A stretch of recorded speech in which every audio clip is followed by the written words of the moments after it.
Welcome.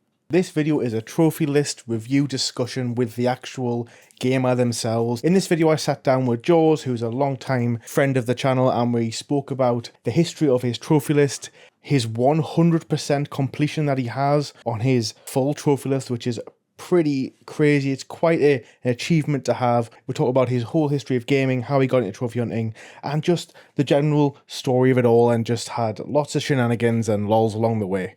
So I hope you enjoy the video. Let me just close some of my tabs, some of my League of Legends tabs. God, you have to find them later. Are you ready? Are you ready, Jules? Are you ready to start? Are you ready to start? Well, okay. We've got our Google ready. We've got Google Meet ready. We've got our captions for everyone to enjoy. We've got your account on True Trophies. Let's just start. So, thank you for joining me and preparing. I'm gonna cut that out. Thank you for joining me for this discussion on your trophy list. So let's have, the account is Jaws, 239 plats. Actually, I think PSNP will be better overview, to be fair, because we can see that 100% completion.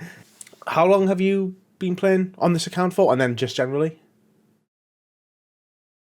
Hold on. Your audio's not coming through. Okay, right. I'm gonna bring it back a little bit because that was my fault. I didn't check that your audio was recording. But it is recording now. Okay, it is recording now. It is now recording. And I'm gonna just check it's on the right tab. Oh my god, I am nothing but professional. We'll start your question again. When did you start? I mean, I got a PlayStation 3 in 2010. I had played PS2 and PS1 games, but my first trophy actually came a couple years before I got my first PS3 because my neighbor got a PS3. And we basically went over to his house and he had a couple games like Flower and Mirror's Edge and a couple other games. And we would just like pass the controller, right? So a bunch of people over and we just try games. And I remember like we're playing Flower, which is the first trophy I popped, and it's like we're just playing and we finish the level. It's like this thing popped up and it's like a trophy, and I'm like what is that, right? Because there's nothing like that on a PS1 or PS2, and we're like, I don't know. So, and basically like I would just go over and play PS3 with him and friends, just passing the controller, having a great time. And I never thought about trophies. Like it was just not a thing that there was just things that like would randomly pop up and like, what is that? Then like when I got a PS3 and like the first game I played was God of War, like the collection. I'd already played it back in the day, but as I played again, and I love God of War, just a huge fan. I want to do everything in the game. And then I was like, oh, these like trophies to getting all this other stuff. Right? It's like, okay, well, instead of just playing the storyline through, I'm like, I want to get everything because I love the game. So I got like 100% complete on that. And I played God of War 2 and I got 100% complete on that. And I was like, for the first few games I played, it's like, these are games that, I really loved and I wanted to do everything. So it's like, and then it's like, I would look, it's like, oh, the trophies, 100% completion. That's like when I finished the game, right? And so then I was like, I like that. But then I looked at my account and there was games on there, which I played at my friend's house, which were not complete. They were just like Flower and Nobi Boy, Mirror's Edge, and a game called Pain, which was at 0%, right? And so like that always kind of irked me, right? Because I have all these games I completed and then these other ones that I didn't, right? So then I would like Flower and Nobi Boy, those are like easy games. I got 100% on those, right? And then I would keep playing more games, but like, I'd get 100% on them, but it really irked me that a couple games weren't 100%. Now, Mirror's Edge is like a very difficult sort of like parkour game, which is a great game. Love it. Great aesthetic, great storyline, but it's very difficult.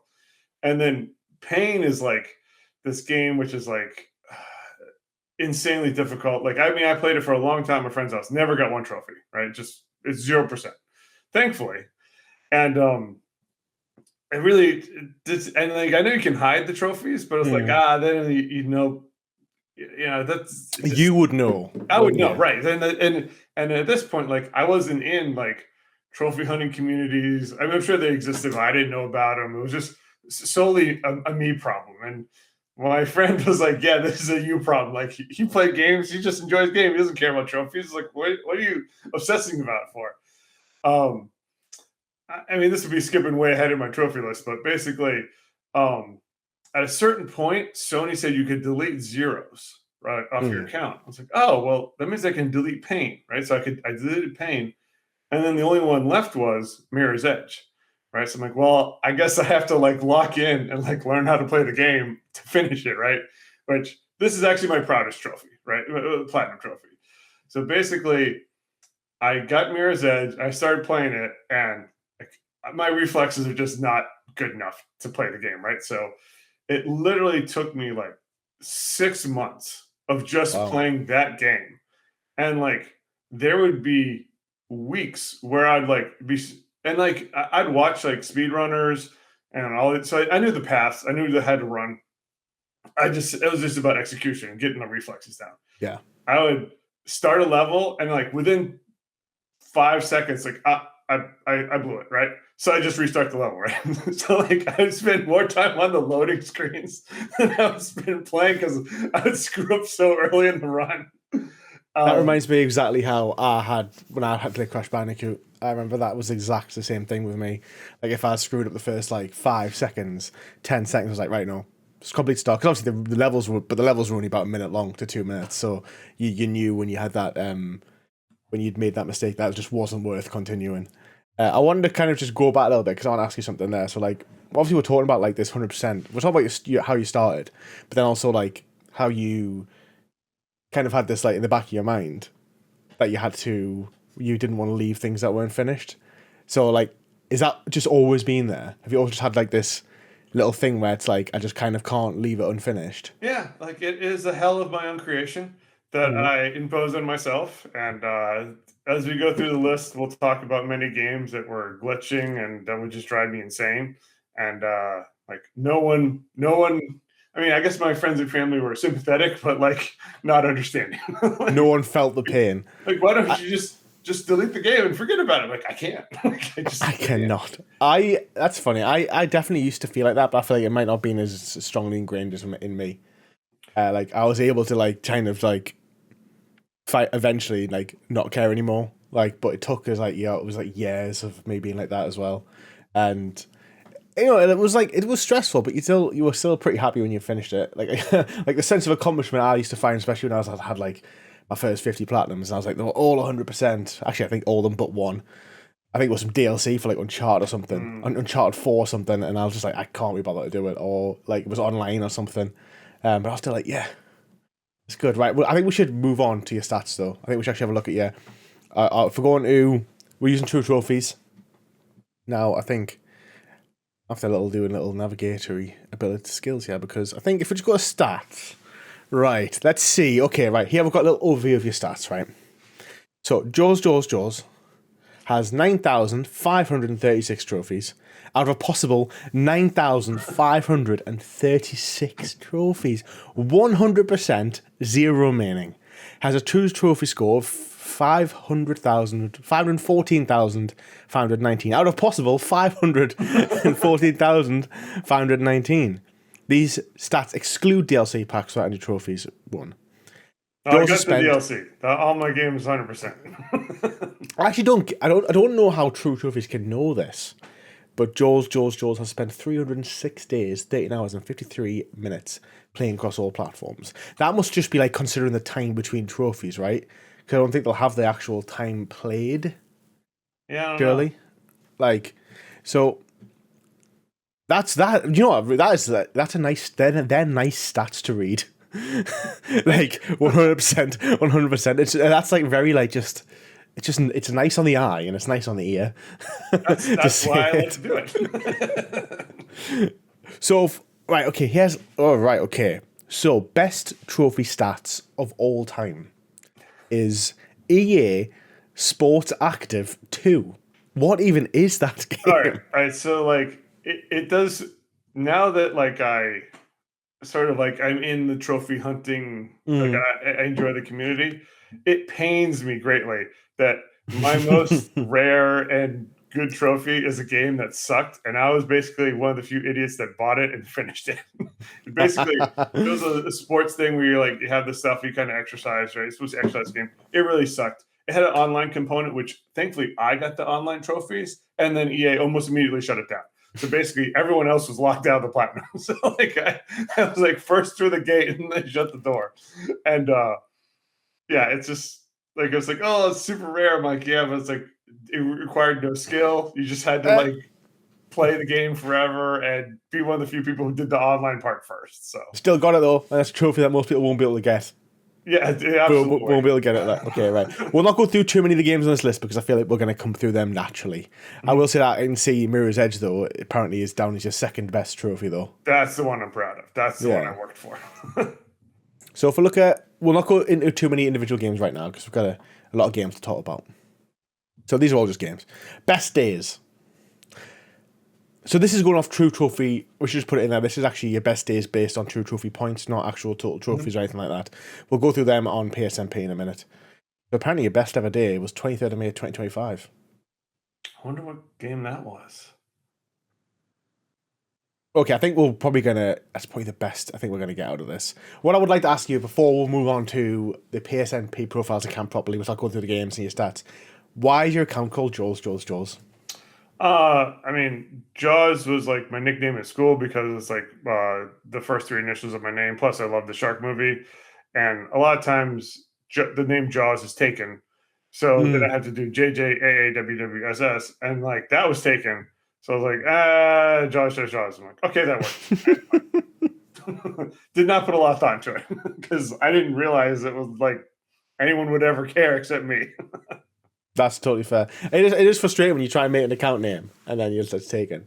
Like I was, so obviously I've been making those Reddit videos, and I've been on Reddit a bit more, and I was like, oh, I'm gonna change my name on my account to Platbro, and I was like, oh, Platbro is taken, and I was like, what? And Platinumbro first was taken, and then Platbro was taken, and I was like, oh my god.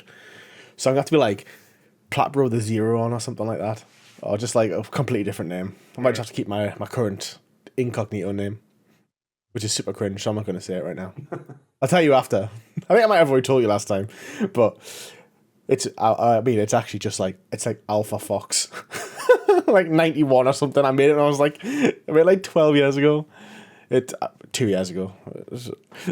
Right, okay, so here's the beef. Here's a beefy bit. Okay, we've got a PSN. I don't know if I should maybe move this slightly just so we can kind of, that like a bit, just so we can see more of the account. Okay, right. So there it is. Look, there's your rarest platinum. 0.28%. Oh, look, they're all the same. I know, it's so depressing. I mean, the last one is Horde. It was like not even a platinum game, but it's like I don't even remember being that hard. It was like an early PS3 game, and I guess like maybe a bunch of people didn't play it or something. I'm like, I don't even. I remember playing it. I remember enjoying it, but I thought it was easy. So I guess maybe a lot of people started it and just never finished because I'm like, I have no idea why it's so ultra rare. Potentially, that might be it. Maybe, yeah. Maybe the game was just so bad no one wanted to play it. Yeah, I generally a lot of times like I'll be playing a game and like I'll realize like, oh, this game actually kind of sucks. I'm like, well, I already got a trophy, so I'm locked in for the next 10, 15 hours. So. I've actually just noticed that there's like a little bark. I have just noticed that you got 239 plats, but you played 200. No, you got 239 plats, but you played 291 games. So obviously, has there been a lot of like 60 games that didn't have platinums on, were just like smaller games? Because for a long time, I didn't care about plats. I just was completionist, and I would just like play games that looked cool or I liked, or it's like having a platinum didn't mean anything to me. You're just getting 100% it, right? Or just playing games I want to play and then getting everything in it. Mm-hmm. So, and even now, like, if a game doesn't have a plat, but it looks like a cool like indie game or something, like, oh yeah, I'll play it. Like, I don't care, So, is Dispatch the game Chunky was telling us to play like last 2 months ago, in the Patreon call? I think so. Superhero game. Yeah, it's a fun like superhero management sim kind of game. So it's good. I like it. One sec. I got a delivery. Nice. Of McDonald's frozen lemonade. That's the way to go, man. Come back and say I'm going to get McDonald's. I was like, nah, but I'll have a McCaff frozen lemonade. Sign me up for that bad boy. Oh, that's tart. That's tart, just the way I like it. Anyways, Let's get into stats. More stats before we get going. Because actually, like last time when I went through White Wolves, you had thousands of games, whereas you only got 291, so we'll hopefully be able to spend a little bit more time on more of the games. But I love the stats, okay? I don't know if you've looked at these much, or if people who are watching this actually care about their own stats, but I find it quite just fun to look at, and like, you know, you kind of see the journey and stuff like that. So there we go, 291 games. Only 30 PS5 games, and that's because you were very late to get a PS5, weren't you? Very late to get a PS5. When did you actually get one? We'd have to look on the list. Probably when the Pro came out, I got the Pro. Oh, okay, right. So you were like 3 years late then. Oh yeah, very late. But it's good. Then I got a great backlog of games to play, so it's like, you know. Yeah. That'll just be your forever, though. Another great thing was on the cross titles that were on PS4 and PS5, I'd buy the PS4 version, and generally they wouldn't release the DLC. Like for Horizon Forbidden West, like Okay. I got it. But then I sold the game, but it came out with DLC, but they didn't put the DLC on the PS4, so I was like, that's great. I don't have to worry about it. What would have happened if that had happened? Would you have just had like... So this has happened several times to me. Like with, not the Last of Us? No. The one with the Ellie. Yeah, Last of Us Part 2. Okay, oh yeah, okay, sorry. Or 1. Last of Us Part 2. Bought the game, played the game, enjoyed the combat, story, this choose their own. And then I finished it, sold it, and then DLC came out. So I had to rebuy the game. Did the DLC, sold the game again. Then they had more DLC. I had to buy the game a third time. And this time I'm like, I'm going to keep it for 6 months in case they put out any more DLC. I'm the only guy who Googles like DLC roadmap, and when they say there's none, I'm like, great, I'm done. I imagine the second time you've had to rebuy that, you would have been frustrated. You know, I don't like sell my games or anything anymore. So growing up, like I only ever had 2 video games at all times, right? Because I used to literally just trade in the games all the time. And then when I was like 20, I think when the PS4 came out, well, no, when I changed the PS4. So I think when I literally bought a PS4, I had an Xbox, but I only had 2 games for it. I was like, I'm gonna keep all my PS4 games because I was like, financially, I'm in a position where I can, because you know, like you don't get that much back from now anyway. But I remember when I was younger, I bought Lord of the Rings Battle for Middle-earth 2 at least 4 times. And I still have the game now because it was never expensive, right? But it was a weird game, right? Because it was the only game I've ever seen that came out as a full title release, which only had 705 gamer score instead of 1,000, and 300 of the gamer score was all online, and online wasn't active. You couldn't play it, wow. Okay. So you could never get it. So I used to get all the 400, and then I was like, oh, it's amazing. But then I'd want like the £5 when I was like 16 to put towards another game, so I'd sell it. And like a year later, I'd be like, oh, I just want to play Lord of the Rings Battle for Middle-earth, and I'll just buy it again, play it for like 2 weeks, and just do it again and again. And I've got the game now. I found it. It was like in my mum's house, like under like in some box, like on its own with loads of crap, like nothing to do with gaming. And I was like, I am gonna keep you forever. And actually now I say that I don't actually know where it is, but it's somewhere in this room. So I feel your pain. And like games get delisted, right? So there's games that get delisted, and like unless you have a physical copy, you're done, right? So yeah, Deadpool's a prime example. The game that came out on PS4. Any of the licensed games. One of the games on my list was Back to the Future game. And like I bought that. Oh yeah. Forever ago, and I just didn't happen to play it. And then I eventually played it. It was a good game, and then I sold it. I got like insane amount of money for it. And if I'd really put on eBay, I probably would get even more, right? So I was like, because it's like it's not listed, they don't make it, it's super rare. I'm like, if I'd known that, I probably would have sold it before I opened it because I would have made a lot of money. So I'm thinking, but I've got the Deadpool game, physical copy, and I'm not sure if it's on the PS3 or the PS4 version, but that I think I picked up for like £25, which was expensive for a PS3 game. But then Deadpool 2 came out, and then it literally went up to like £60-70, and it literally like stayed around there. And it's the same with the old Spider-Man games on PlayStation 3. Do you know, like Web of Shadows, Edge of Tomorrow? I can't remember what it's even called. Edge of Time or something. Edge of Time. Like I think I've got one of them. Oh, and Shattered Dimensions. I've got Shattered Dimensions. I think I paid like £25 for it, but it's like £60 because they're basically, you can't buy them. Obviously, because of licensing, you only get them physical. That's kind of why I don't have Edge of Tomorrow, whatever it's called. I keep forgetting his name. Edge of Time. That's it, Edge of Time. because every time I want to buy it, I look at it, I'm like, it's £60. I'm like, for a PS3 game that I've already played in Xbox, and it's not even a good Spider-Man game. It's like the worst Spider-Man game that's come out recently, like other than the kids ones. But yeah, they do. There's another one as well, isn't Guardian? Haven't all the Telltale games, weren't they all delisted for a time?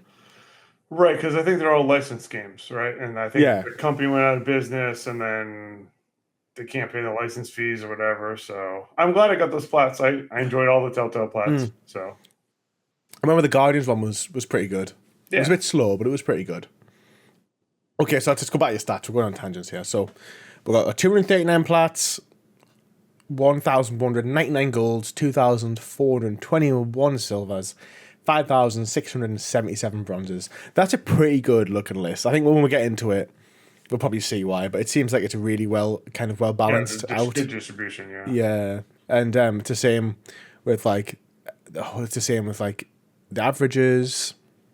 So it's funny. So I never even thought about averages, but you reviewed my trophy list in one of your trophy list reviews. So go watch that video if you haven't seen it, everyone. But like you talked about my average, like, oh, it's good. It's under 50%. So like then that sort of like clued me into a new meta, right? So now when I would look at new games, I'm like, is it less than 50%? Right? You know, is it like a so I've been trying to edge it down a little bit over the years, but I have so many games, it's like it's hard to move the number. If I move it like 0.01%, it's like, oh great, it moved down. Right? So. Yeah. For the record, just so everyone watching, we're talking about the rarity of all trophies earned. So it's like how rare or common they are for the average person. So, you know, if everyone gets a trophy for starting the game, then obviously that's an uncommon, no, that's a common trophy. Yeah, it's been a long time since I reviewed your trophy list. How long? 3 years? At 100. So I've 100? More than doubled it since then. Okay, we're going to start from the beginning. We're going to, we'll cut the milestones. Okay, right. Let's go. So we're going to have all games. We're going to go order. Oh no, last played. I'll have to scroll down. It won't take too long though. Okay, right. We're going back some time here. 2011, 15 years. Holy moly. So did you ever play Xbox or anything like that? Or was it just PS2? So I mean, okay, real quick. When I was young, my parents bought me some computer which used like cassette tapes and had like two games: Alligator Alphabet, which was educational, and Frogger. I played mostly Frogger. Frogger. Then we got a Nintendo, so I played Nintendo a lot. Played Super Nintendo, and then in high school, like we went to PC to do stuff. But then like Doom came out. I was like, oh, screw these console games. Those are for kids. I'm playing Doom 2. So I was a PC gamer throughout college, and then like in college, like roommate had a PlayStation, and then he had a Dreamcast. So we were like playing those.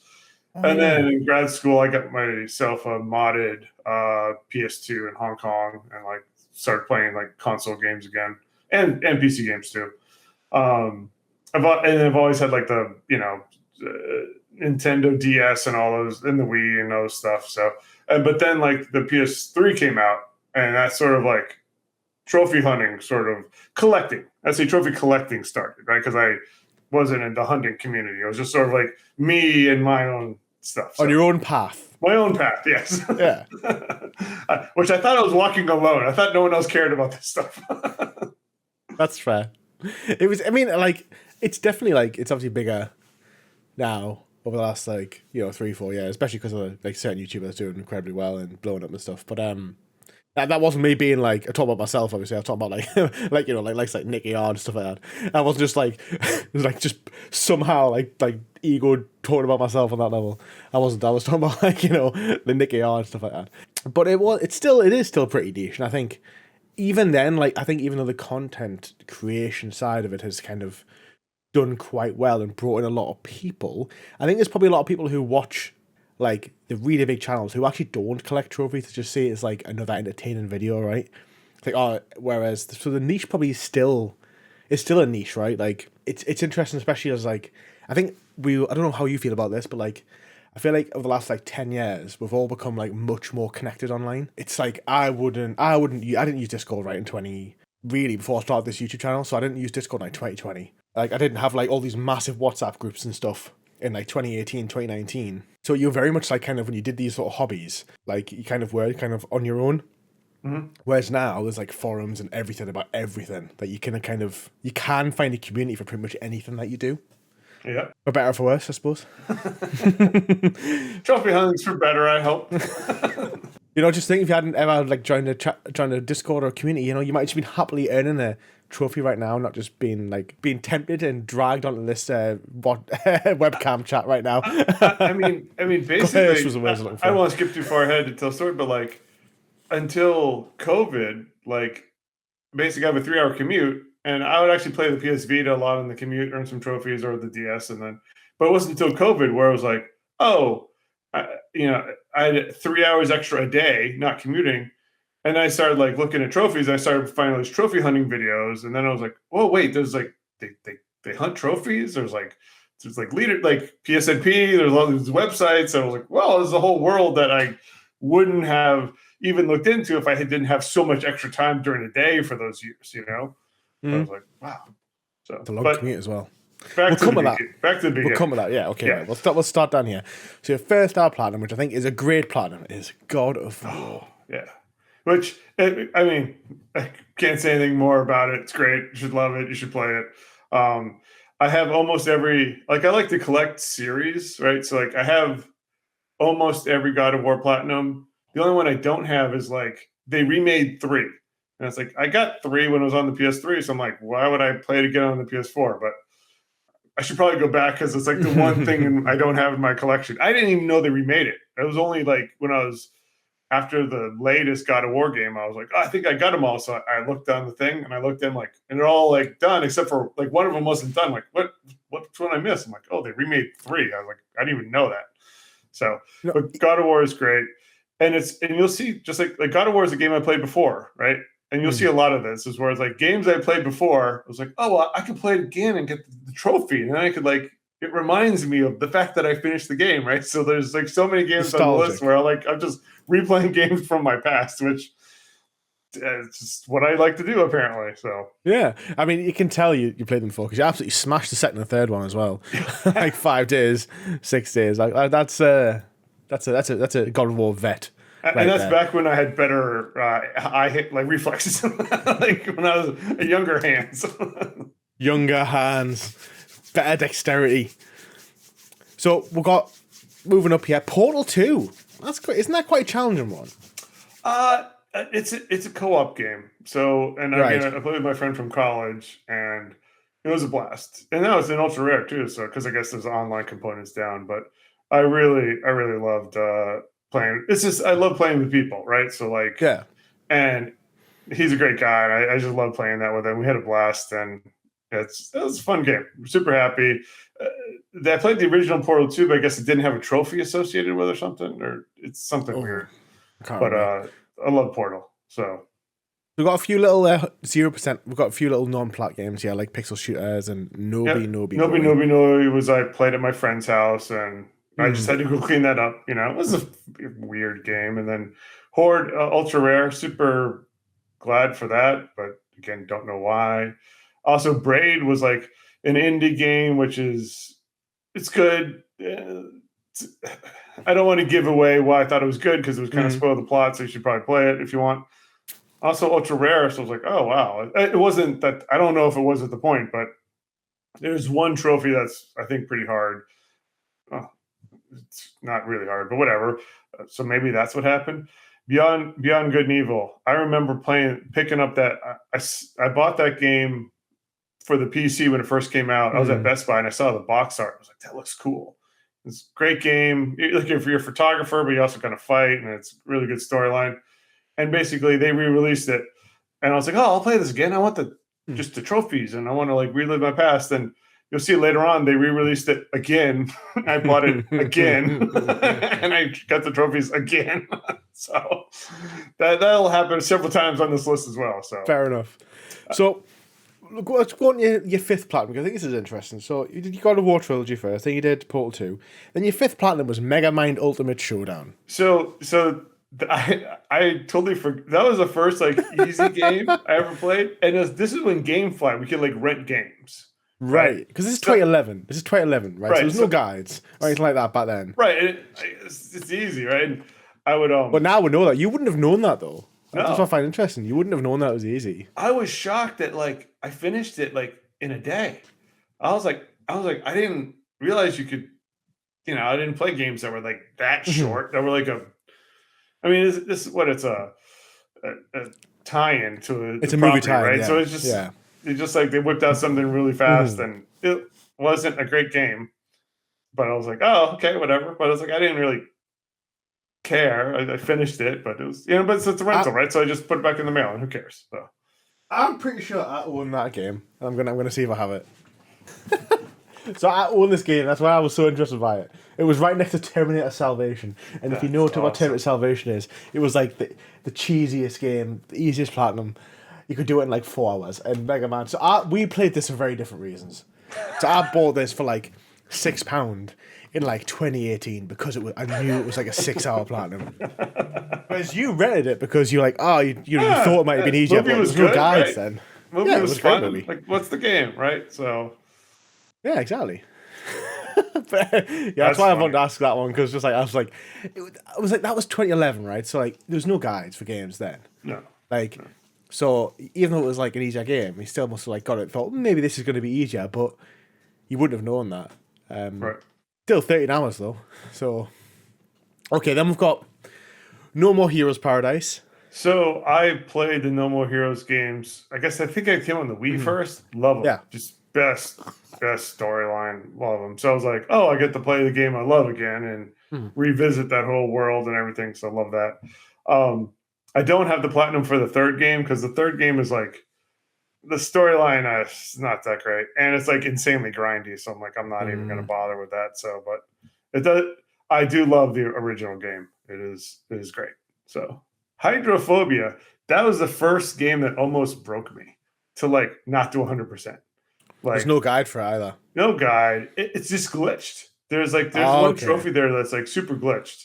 And I just kept playing it over and over and over. And I was like, I didn't understand the games could be glitched. And I was like, people online were all pissed off. And the developers like, this game, no one bought the game. We're done. It's like, Well, I can see that post. Look, the top forum comment is tips I wish I'd known before playing. oh, And I would let's have just a look. See what advise it is. not playing.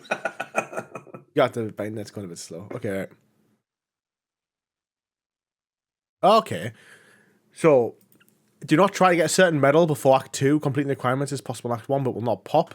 Not only that, but completing the requirements in Act 1 will lock you out of everything Yeah. on that save. I think that probably was my problem. What actually is the game? Oh, It's an it's action game. yeah, it's an action game, and you're in the water, and I mean, it's a very good indie developer thing. They can run around shooting, doing stuff, and there's like water physics and stuff, and All right, but fair. it's not like a. I mean, I hate the game because the trophy was glitched and it just drove me insane. But it wasn't like a bad game, from an indie perspective. That is brutal. Like especially if it's a glitch, it's out of your control, right? I had this issue with what was it? Lord of the Rings game that came out on PS3. It was like an RPG. Oh, the name is eluding me, but it was essentially a 3-player co-op RPG. Mm-hmm. It was fantastic. It's such a good game. But I don't remember it. And I feel like I played it on Xbox. It was way more glitchy on PS3 than it was on Xbox.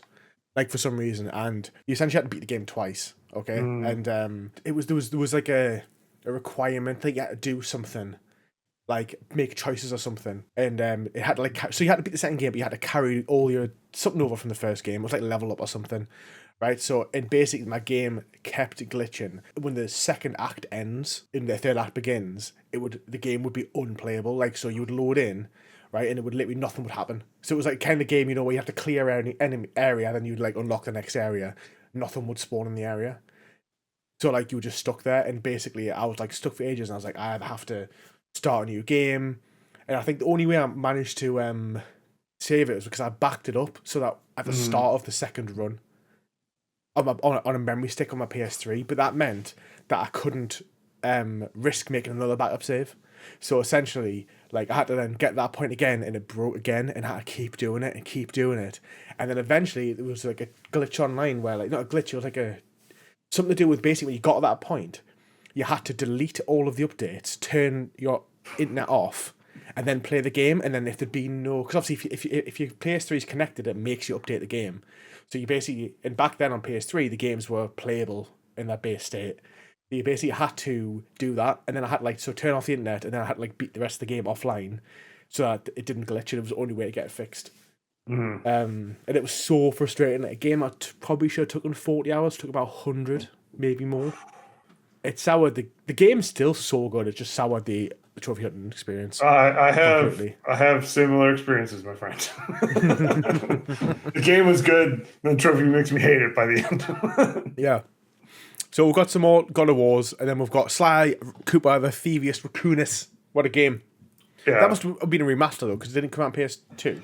I think so. Yeah, I didn't play it originally, so it was new for me. But like, I didn't play the rest of the Sly games. It was fun. I was like, okay. So no, my first game was Sly 2, right, on PS2, and it was like an open, because obviously we are talking about 20 years ago. So like, I was only like, oh my god, I was only like 11, 12. And it was like a kid's GTA, because it was like open world, so you would go around, and it was like they changed it. Whereas Sly 1 is very much like, it's kind of like Crash Bandicoot and Spyro in a sense, isn't it? Where you have a little hub world, there's nothing to do, and you kind of go and start a level. Whereas Sly 2 was when they took it to more open world, and it was like you went back to the base where you could buy your upgrades, and then you get given a mission. But if you just wanted to go out, you could just go out and explore and do your tricks and steal gold and stuff. Okay. And then Sly 3 is better, but not as... Sly 2 is the best, but Sly 3 is an improved version of it, but the story's not as good. And then Sly 4 is really dump, but it's Sly 4 is so bad. I don't know if it's because I played it when I was I played 2018. I was obviously a lot older, but it's just horrific. But I don't know if they remastered the other two, but generally Sly 2 and 3 are so good, and they're pretty easy as well. I would recommend them. Yeah, that was a pretty easy game. So. Oh, then we've got so we've got there's a lot of this just seeing good games really. That's all we're seeing. We'll come to this one in a second, but we're seeing Final Fantasy. So you'll see a lot of Final Fantasy. I played all the games back in the day in their original systems like Nintendo and stuff. This is one that I sort of I will not get all the Final Fantasy trophies. I've sort of come to accept that. I played Final Fantasy 11 and Final Fantasy 14 on the PC, which are both MMOs. I have no interest in replaying those on the PlayStation.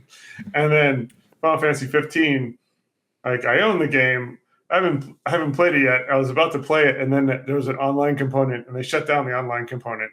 So I'm like, well, I'm locked out of those trophies. So I'm like, maybe they'll re-release it without that.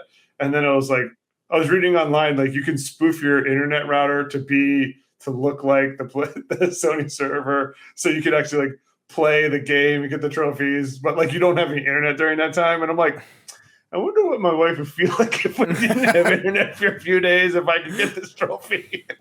Let me just destroy my internet in my home for that one trophy. Maybe that is a good decision. Is that, do you have a little internal? Do you have a little internal dialogue with yourself there, one on one side, like Angel and Devil? It just shows my poor life choices. I've yet to do it. Do you know? Have you ever watched a TV show? Oh my god, Arrested Development. Yeah, Okami, real quick. So Okami, played it on the PS2, loved it, and I got everything in the game. No trophies, got everything in the game. Played it on the Wii, loved it, got everything in the game. Played it on the PS3, loved it, got everything in the game. I bought it for the PS4, and I was super pissed off to find out it's a shared PS3, PS4 list. So I was like, what? I don't get to play it again and get more of the trophies? And damn. One of the things about Okami is that one of the trophies, you have to collect all these things at the end, and then you get your superpowers. So if you do New Game Plus, you have all the powers from the jump, right? But I never played it again, right? So for 3 times, I collected all the things to get all the superpowers, but I never did it. So, Sony, if you want more of my money, release it again on the PS5 and make one of the trophies you have to do New Game Plus. I'll gladly give you my money. I will gladly play it twice more. It's wonderful. It's a Zelda-like game, and it's just a great story, and I love it. So, what would you say? Obviously, a lot of these games are going to come through. All have collectibles in. So, how do you handle so many collectibles? Because I'm defeated by them. Like, I've done collectibles on hundreds of games, and I just don't want to do it anymore. Yeah, I mean, collectibles do suck because, like, if it's missable, then you got to use a guide, and then it sort of like breaks the flow of the game, right? 100%. If you can go back, then it's like, well, do I want to have a good, fun gameplay, or do I want to like not have to kind of waste time playing it twice? But Astrobot, the levels are short. I didn't worry about collectibles first time through. Just enjoy the game. But for games that are like have more collectibles that are harder to get, so like I might have a guide open. Okay, well, when's this coming up? And stuff like that. So it does lessen the gaming experience. Takes you out of the moment. Yeah, it does. Because you're like, wait, where's the next collectible? So yeah, it can be great. I don't mind it when it's like an open world game, but like say Ghost of Tsushima or Assassin's Creed, because you can kind of just like put TV on. You might need especially like I prefer handwritten guides, especially if they're just having a pinpoint on the map in a picture of where it is, because then you can just kind of like watch TV, you can run around, and you can just kind of look, oh, I'm gonna go here now. You run there, you're watching something. But when it's like, say like an Uncharted game where it's like, yeah, the levels are, some of them are 5 minutes, most of them are like 15 minutes. It's like, you have to follow a guide for every single level, because you'll probably pick up like 30% of collectibles by just playing the game, right? Like, especially I think I started the Evil West, which I think is a good game, and I actually, because of my like trophy hunting brain and collecting brain, I actually got through the first 4 levels and I actually had every collectible. Because there's only like 4 to 5 collectibles a level, but just because you know where they're going to be, don't you, a lot of the time, unless they're really hidden. Like, you come to a crossing, right, and there's a left or a right. You look to the right, and the right's clearly a dead end, and you're like, well, there's something over there, isn't there? So you go around, maybe you smash a thing, you pick up a bit of currency, and you're like, oh, right, okay, maybe I'll just go around this corner. It's collectible. Like, you kind of have, once you get that collectible mindset, you kind of can find them. But I think then I did a level 5 or something, it was like more action packed, and I missed one of them. And I was like, I didn't really care. I was like, it's, like if you finish a game and there's 50 collectibles and you've got 40 of them, you don't care going back through the and getting 10 more collectibles. Like, you're just not bothered.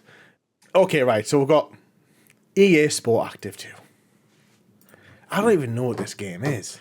It's like you had a little, like basically you put something on your leg and had a little motion capture thing there, and you'd move, and it would like, it's like, oh, you're moving this much. Yeah, and you got to do a bunch of little exercises. No, don't want that. What do that? What this? More in theater mode though. Look at this. Oh. Yep. Look at that cardio. I mean, the funny part is you don't have to do the full movement. You can just like shake it and like, it registers the movement for most of the stuff. Do 10 burpees. You're like, 1. It's like, yes, I'm 2, 3. Imagine if one of the trophies was like, run 1,000 miles, do 100,000 push-ups. Oh, look at the trophies. They're they're like travel so far. And they are as well. Bike 1,000 kilometers on a mountain bike. Board 1,000 kilometers in mountain boarding. Burn 10,000 calories. Do 1,000 push-ups. Yeah. If you did this legit, right? I mean, I don't imagine an arm curl it's unweighted, right? So you're just doing it. Right. But still, if you did 1,000, if you did, this plat could get people in absolute like shape if you did everything. 1,000 lunges. Imagine someone's like, "Oh, I'm gonna be the fastest in the world to earn this platinum, but I'm gonna do it legitimately. I'm gonna do everything. Like I'm gonna do Ultraman at that point. It's crazy, yeah. Yeah, like 1,000 lunges, 1,000 push-ups. You'd literally be like doing like some sort of, like high rocks. It's basically like high rocks workout. Yeah. 24 hours of exercise time. And that's like the most common one. Is it? Okay, that's it. Is it sorted by rarity? The most common trophy is set up your EA account. Yeah, complete one workout.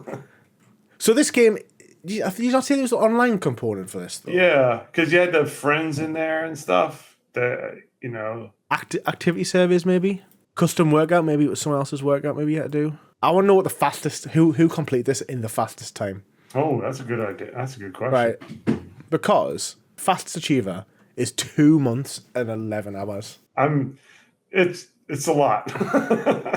just like sometimes think, oh, what are these people up to now? What is Gibby VA or Gibby Va up to these days? You see, I think that was his peak, being the fastest to. Oh, no, to be fair, he's got SingStar and the Fortnite Platinum. To be fair, that's impressive. Good on the guy. So well done on your rarest Platinum trophy, anyway. Thank you. I'm very proud of buying the game. Grind it out. Yeah. So we've got more Final Fantasy games. There's a way to do it on if you go on the PSN account.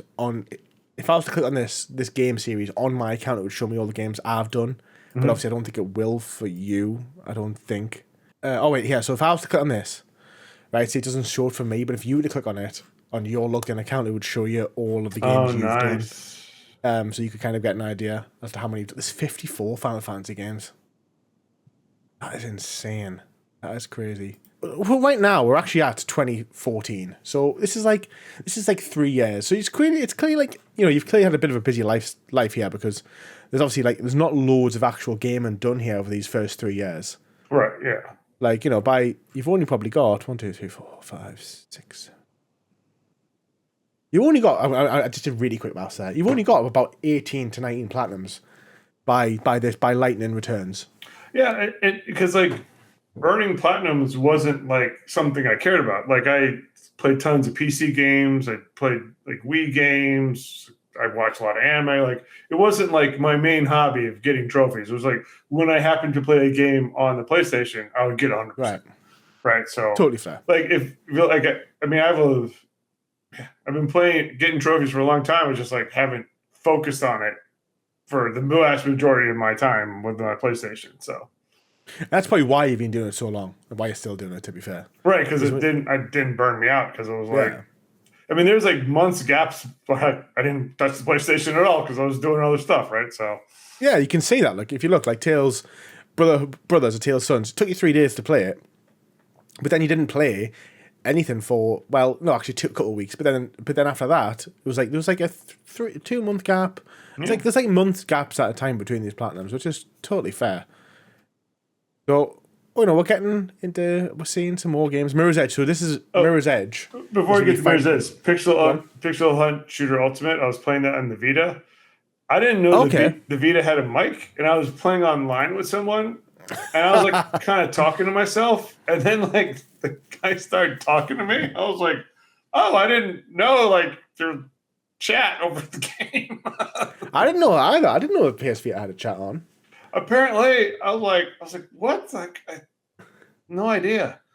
It's also, again, another ultra rare platinum, so that's well done. Well done. GG. Okay, so where we're up to? I was up to somewhere. Where did we get up to? Mirror's Edge. Okay, yeah, Mirror's Edge. So this was actually the first game you played, yeah? We need to talk about Little Big Planet 2. I'm sorry. I didn't even see Little Big Planet 2. Little Big Planet 2, this actually is where I hate DLC from, and I hate online gaming from. So I played the first Little Big Planet, loved it. Little Big Planet 2, great game, loved the game. Yeah. And then they kept putting out DLC packs. Did you sell this game once you beat it as well? I don't remember. I don't remember being pissed off having to buy it again, so I might have. I think maybe this came installed with the PS3. I think it was I don't remember. I don't know. Anyway, but I had the game, so but I kept to get all the DLC packs, and then there was a bunch of stuff online where it's you have to make a level that so many people play. So then I was on forums and hey, here's my game. You play my game, I'll play your level, right? So we have to kind of swap. Oh yeah. So, but I was I'm done with multiplayer stuff. I am done with games that just constantly spit out DLC. Is it still achievable now? Or was it not achievable? 7 out of 10 difficulty. Looks like there says this closed down. Some of the unobtainable. Oh yeah. So. Sad times. I've locked in my ultra rare. So. Forever and ever.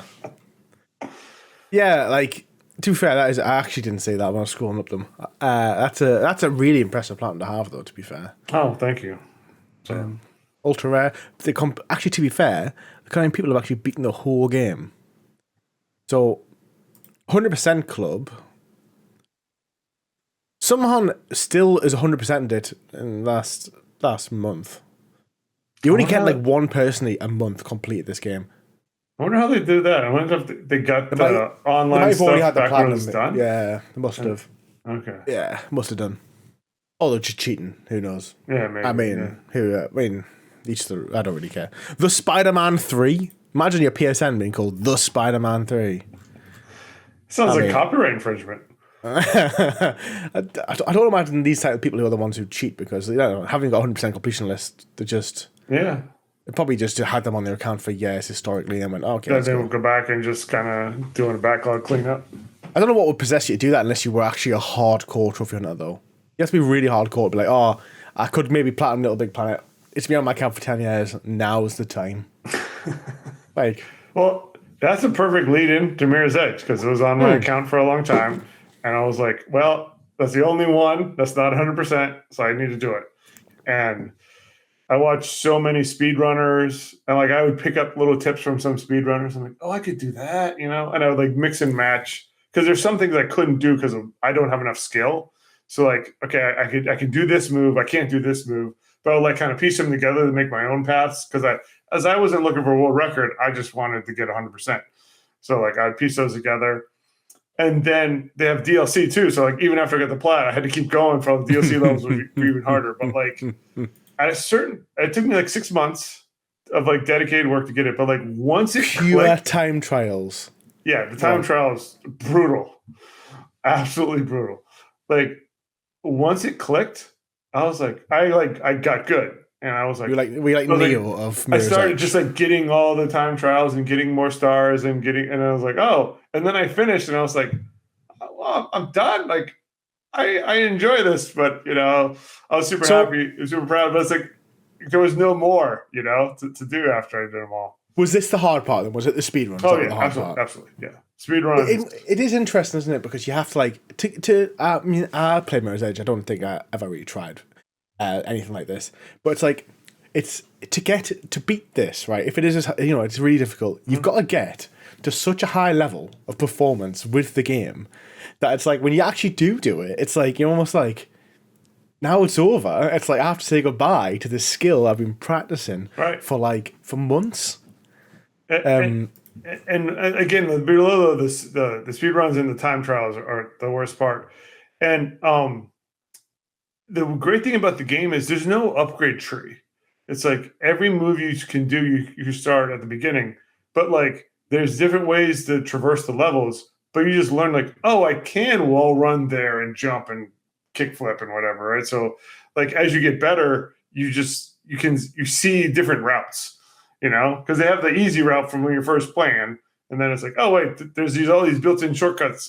This game is just so well designed; it's amazing. I was going to say that's just good game design. That's just incredible great game design. So and have it like that.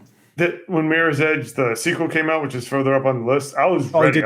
I was like, I'm so ready for this game. It was just so easy. I was going to say, so was this one nowhere near as hard, Catalyst? Yeah, Catalyst. Yeah, it's just too easy. I was just like, I wouldn't know it. 5 out of 10. Compared to an 8 out of 10, that is a jump.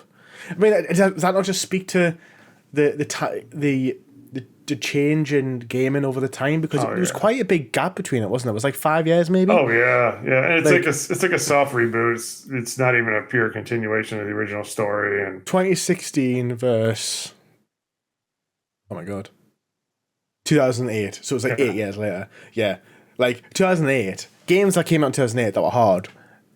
They were hard. Right.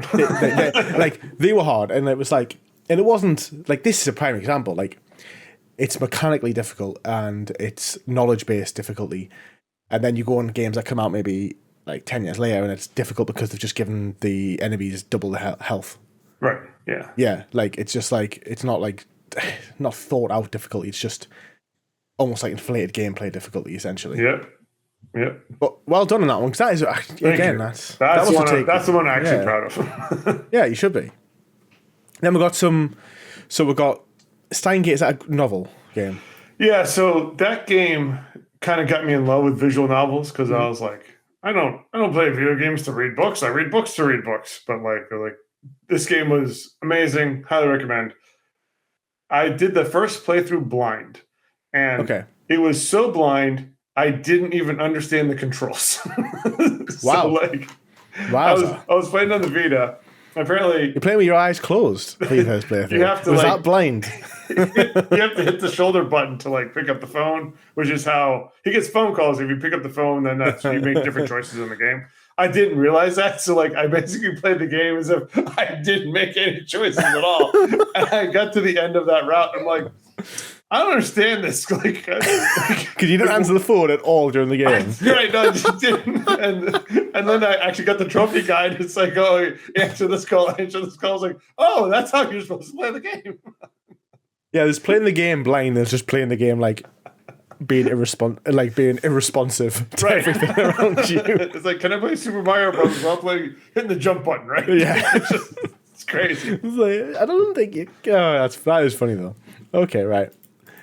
So then, you obviously that got you into graphic novels. Oh, yeah, I got me into visual novels, and I own every single visual novel that's in the Steins Gate universe. I have platinums for some of them, and I'll eventually get them all because I was like, that's just the writing was so good. Oh, that also got me temporarily addicted to Dr. Pepper because in the visual novel, he's constantly talking about like how Dr. P, I guess they can't, in Japan, they can't actually say the name of the product, but it's like Dr. Pepper. These long descriptions about how great it tastes, right? So I'm like, oh, let me try that, right? And it's got like tons of caffeine in it. So for several years, I was drinking Dr. Pepper before I was like, I don't need this, but like, I don't see much great advertising. Yeah, very much so. The thing is, it probably wasn't even intentional. It wasn't like advertising. Just some guy. No, obviously loved Dr. Pepper. Yeah, that was the character. That was the character. Like, oh, he's always drinking Dr. Pepper, right? So that's just funny. Okay, then we've got like this is clearly like opened up like a more of a story driven time for you because then you went on to do Game of Thrones. Just took you 10 months. We're in 2015 now, to be fair. Right. In 2015 for a while. And all of the Telltale games I usually play with my wife, and then she makes the decisions, right? Okay. So like it's like a thing we just like to do together, right? So I always played all the Telltale games, and even if like we didn't watch Game of Thrones together, but we just have that one picture of the game from the timeline, and she's making decisions there. And so again, Telltale, The Walking Dead. She likes all those games. So the Game of Thrones one is so good as well. Oh yeah, like it's great. It could have just had like its own world. I agree. Like it could have been like because it ends on like kind of a cliffhanger, doesn't it? Absolutely. Well, it does actually. It doesn't end. Like depending on the decisions you make, and also as well, it did have the Game of Thrones feel to it, didn't it? It was difficult, like especially like certain choices and stuff. It's like everyone's going to be all right, by the end of it. Like you can't even. There's no story decisions you can make to make sure everyone's all right. Mm-hmm. Actually, I just noticed. I want to quickly go back. It's just that there was actually like a 11-month gap here between Danganronpa and Danganronpa 2. Yeah. So again, you must have been like PC gaming, just doing other gaming stuff, because this was just a thing, and and also almost all the Vita ones that I'm playing on the train. Because 3-hour commute, most of my gaming's on the train, and I might get lucky to play a little bit on the weekends if I'm not doing something else, So it was like an hour and a half each way, or 3 hours each way? An hour and a half each way, thank God. I was going to say, that's still quite a big commute, though, to be fair, an hour and a half. We're on the train or something? Yeah, on the train. I had my Vita stolen from me once, so I had to buy a second Vita. But when they stole it from me the first time, it's like, I kept getting these email notifications of stuff they're downloading. So I'm like frantically trying to change my PlayStation password on my phone so I can stop downloading stuff. Jeez. That's rough. Yeah, it was not a good day. So no. But other than that bad day, actually you kind of like playing a PlayStation Vita on the way to work is like you're making the best out of a situation that a bad part of the day, right? It makes the day a bit better because you have a coffee, you just sit the train, you're just chilling, playing your PlayStation rather than just like doing like driving to work. I drive to work every day. It takes 40 minutes, but we found out I've been told that we're actually moving offices soon, and I'll be able to get the train to work now. So rather than spend like 45 minutes driving, it's gonna take 15-minute walk to then a 25-minute train. Which is nice. I'm like, that's fine. I could walk, get a bit of cardio in that, just sit and chill for 25 minutes, get to work, rather than driving because you're actively doing something. I find that if driving an hour and a half each day to work is very different because all you can do is listen to podcasts. Yeah, that's all you can do. And like when I was playing Steins Gate, I'd be like, what do you mean I'm here already? I need Yeah, to you're like, finish this. damn, I'm not quite done. I did love my Vita, and there's always these rumors going on about whether or not it's gonna be another one. You know, I've got my hand. Well, I don't know where it is. That's how much I use it. I've got my handheld, what's it called, PS Portal. I think Yeah. it's downstairs, and I do use it from time to time, and probably like a couple of times I would use it more if it was better, but a couple of times a month I'll like probably go downstairs and like maybe me and my partner are gonna like watch some. If she wants to watch something I don't really want to watch, like I don't know, she's like, oh, we come upstairs and watch all of Married at First Sight with us, and I'm like, well, if I've got to do that, if I've got to spend 3 hours of my time downstairs, I might as well play on the PS Portal and play like an easy game, like a strategy game or something that you can kind of watch, and then not like something online where you kind of like, you just stare at the screen. Something that you can kind of just go, oh, I'm going to do this, and then you can kind of put it down and look and chat and then go back to it sort of thing. But it's just the connection's just so bad on it. Like we had with our technical issues last week where I went through, we're compared internets, and yours is obviously better than mine, but mine's better than mine's like average for the UK, and obviously our UK internet isn't as good as elsewhere. But like I'm sitting downstairs, and like literally my PlayStation's upstairs, and it'll just go from like 60 frames to 10 frames. It'll just disconnect, and then you've got to go upstairs and like restart, and it's like it'll go from like 60 frames to 20 frames like every 10 minutes, and it'll basically like the frames will get worse for 2 minutes. Then it'll just crash, then it'll restart, it'll be perfect frames, then it'll just go from perfect frames over like 7 or 8 minutes to 10 frames, then crash and reset all the time. And you're like, I'm sitting there thinking, I am literally, my PlayStation is 2 meters above me. Like legitimate. Like there's no reason why it should be this bad. Especially when you could like stream on your PlayStation. You know, the PlayStation app you can use to stream on PCs and stuff is better. If that was a full-on handheld, it'd be amazing. I was so excited when I saw the announcement, and then I read, I was like, oh, it's not in handheld. I'm like, especially with the Steam Deck, and obviously Steam are bringing out their own console now, aren't they? Yeah, I mean, I see people on the train doing the Steam Deck, and I'm like, like I wouldn't get any trophies with that, so I'm like, I love my DS, but to be honest, now I know we're going off on massive tangents here, but this is part of it, right? We're here because we love gaming, and I'm assuming you watching this because you love gaming. Yes, too. I do. I play quite a lot of Pokemon on the emulator on my phone. I've got an emulator on my computer, which I made that Pokemon Yellow video on, but at the same time, like no. Okay, well we're back going. I had a technical issue with my camera. It perished. Alas, it couldn't handle the conversation. We were talking for too long. But as I was saying, I was talking about my Pokemon emulator, and I've just been I've been downloading like the original Pokemon games, but loads of people have done like all these modified games on for Pokemon, like Pokemon Yellow. They've changed them all. There's a Pokemon roguelike game. So what it is it's like basically they've made a completely new map, a new area, right? And what it is you start with one Pokemon level 5, and you basically go through 3 areas which are random every time. You can catch up to 5 Pokemon, but once any of them die, they're dead forever, like Nuzlocke. And then there's a level cap for the gym. So after 3 areas, there'll be a gym, and their Pokemon will all be level 14, and so yours can only go at level 14. And then the next time. But also, you get rare candies. So you start the game with 1 rare candy, and every time you do challenges in the run, you can get more rare candies.